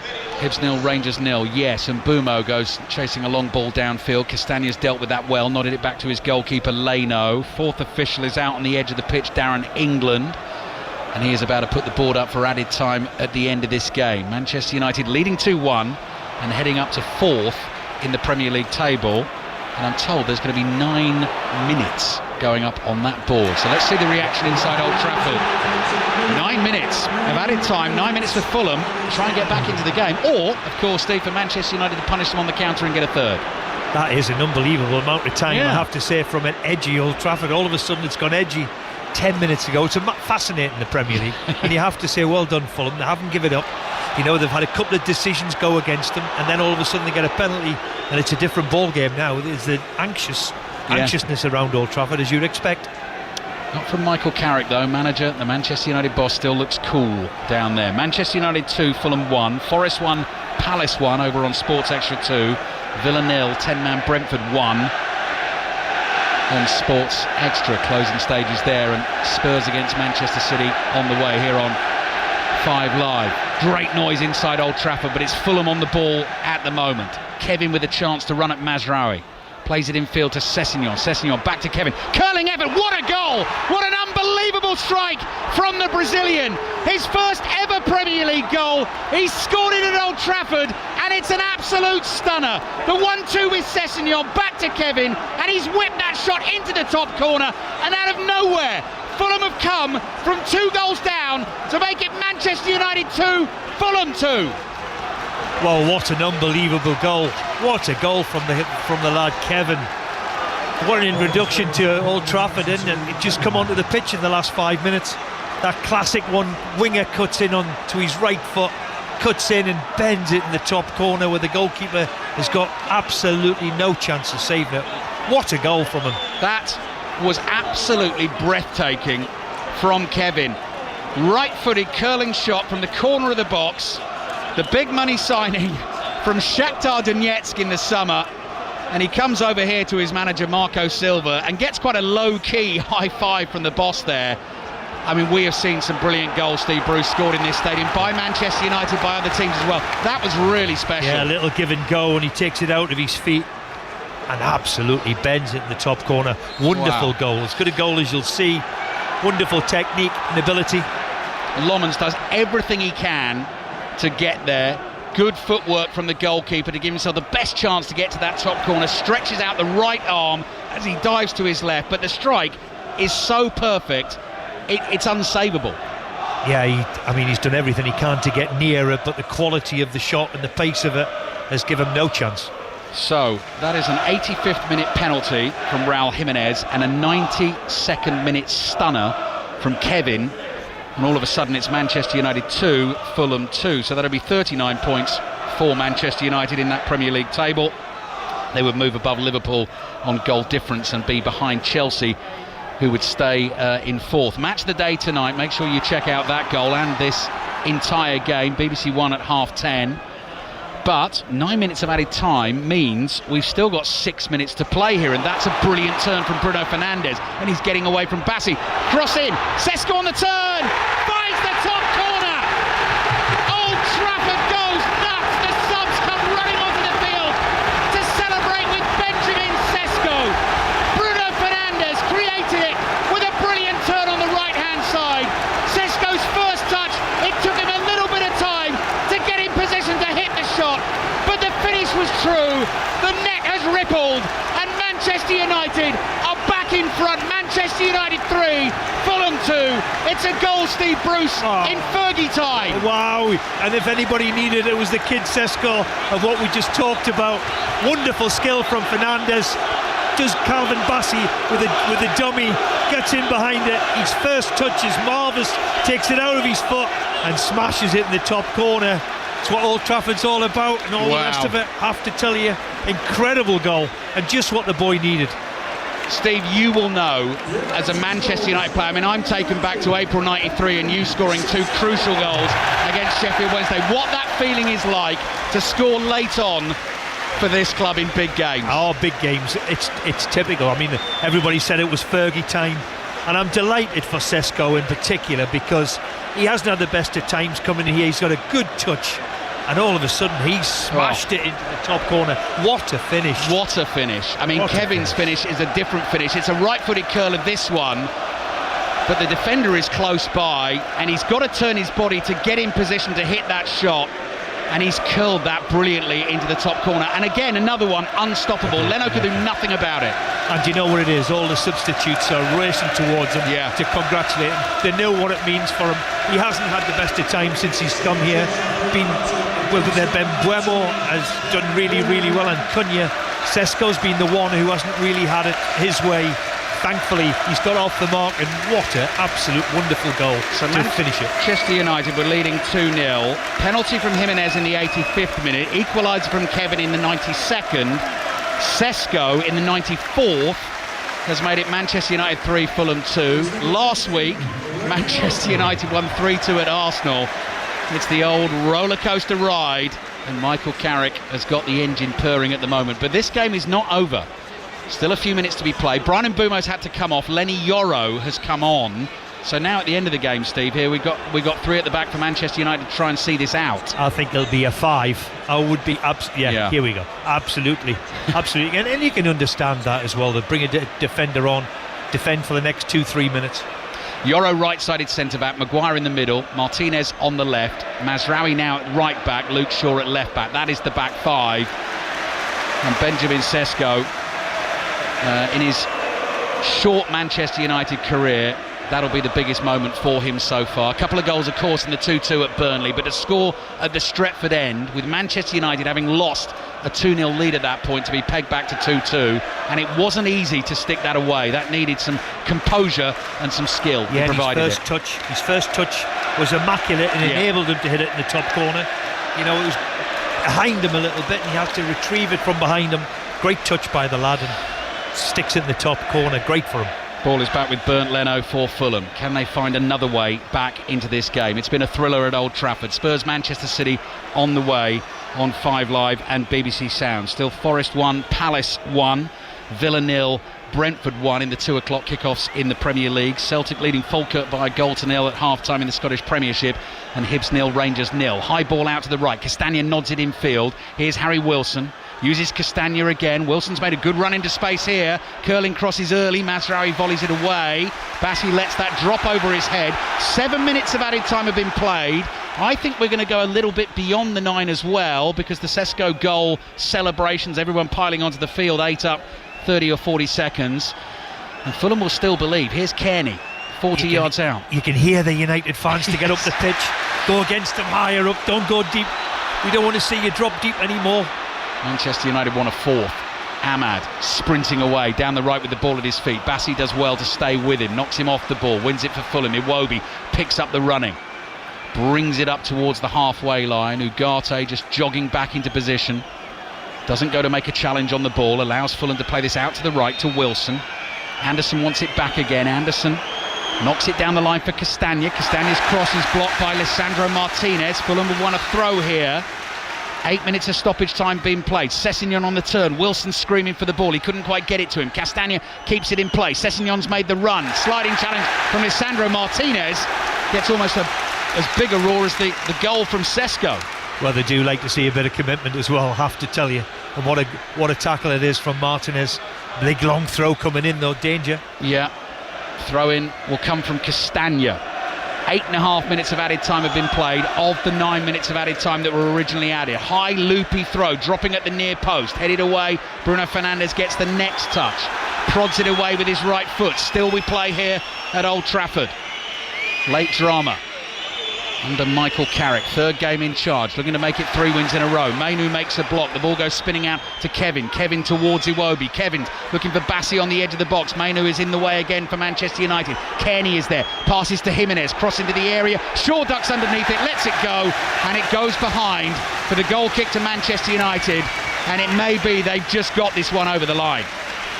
Maybe, and I've never seen the crowd is up for it like they are at the moment. They're cheering for a throw in, they're cheering for a tackle, and Shaw's just let the ball run out with that experience that he's had, not to get involved with it, let it run out for a goal kick, and it looks as if they've got over the line. Yeah, it does now. I've got my eyes on the referee, John Brooks. Blows the whistle, wants Senna Lomans to get the game back underway. Fulham players asking him how long there is left. I think they're going to play a few more seconds here. Lomans, high ball down the middle of the pitch. Bassi wins the header. It bounces inside the Manchester United half. Shaw tries to head it away. Wilson keeps it in play, hoists it high in the air. Falling over is Martinez, clears on the right foot volley. And Fulham still have time for a throw. We've played 10 minutes of added time at the end of this game. As it stands, Manchester United heading fourth in the Premier League table, and it looks like they're going to win, an absolute thriller. But let's not speak too soon. Wilson tries a step over inside the Manchester United half. Sander Berge gets in a little bit of a tangle, has to play back to Anderson. Shaw intercepts the ball forward. Mainu goes in to win a challenge. Everyone's saying that's our ball. Fulham get the decision. Still we play 10.5 minutes of added time we played now. Ahmad tried to make a challenge on Kearney. Kearney shrugs him off. Ugarte's chasing after the ball. Ugarte's bothering Bassi on the halfway line. That'll be a free kick for Fulham. Referee won't let Fulham play on. He's going to allow them, though, to take this free kick. And we're coming up to... It's a bit naive from Ugarte, isn't it? He's dived in. No need to make the challenge. We know where this is going. Yeah. Straight into your middle of your penalty box. 11 minutes of added time at the end of this game. So 2 minutes over the minimum recommended time. Free kick into the penalty area. Maguire tries to win the header, volleyed away by Lisandro Martinez, and still we play. Kevin brings the ball down, thought he'd scored a fabulous equaliser to get Fulham a point here. Castagna finds Joachim Anderson, back to Castagna on the right. Martinez slides in, the two players on the floor. Martinez clears with his right foot downfield. Ahmad was away and clear, but the pass didn't stay in play. It's gone out for a Fulham throw. Manchester United fans baying for the full-time whistle. I thought John Brooks was about to blow it, but he's blown the whistle just to halt the game for a second here. Now he's going to let the game get back underway, and we're heading towards 12 minutes of added time at Old Trafford. That is Fergie time and then some here, and the Manchester United fans, you can hear their reaction at the moment. Leno clears high and long downfield. Yoro gets his left knee on the ball, and Manchester United get the win. The third win in a row under Michael Carrick that takes them up to fourth in the Premier League table. What a difference a new manager makes, what a difference a few games make. But that was classic Manchester United in a way. 2-0 up and cruising. Then Raul Jimenez gets one back from the penalty spot. Kevin scored an absolute stunner, and you thought that was going to be that. It was going to finish 2-2. What a moment for Benjamin Sesko to win the game for Manchester United deep into added time. Brilliant drama, Steve Bruce. Brilliant drama, and you have to say fair play to Fulham. They've had a couple of knockbacks in the game with the VAR situation. They've got a penalty would give them a lifeline, score a wonder goal to get back into it. and then Sesko for all the people who needed it, maybe him. And is it the Man United way, this injury time and winning in injury time? And it only happens here in the drama of Old Trafford. Wonderful spectacle, wonderful to watch. Steve Bruce knows all about it. Michael Carrick knows all about it as well. So 3 wins out of 3. My eyes at the moment firmly fixed on the Manchester United interim manager, who calmly strides out onto the pitch to go and shake the hands of the beaten Fulham players. What an effort they gave in the closing stages of that second half. Hugs for his players as well. It could not have started any better. The win over Manchester City in the derby, then the win at Arsenal last weekend, then all eyes on this game to see how they play, how they cope with a different challenge. Well, bit of harem-scarum towards the end of the game, Steve Crossman, but another win for Michael Carrick and Manchester United. They've beaten Fulham by 3-2. What a game.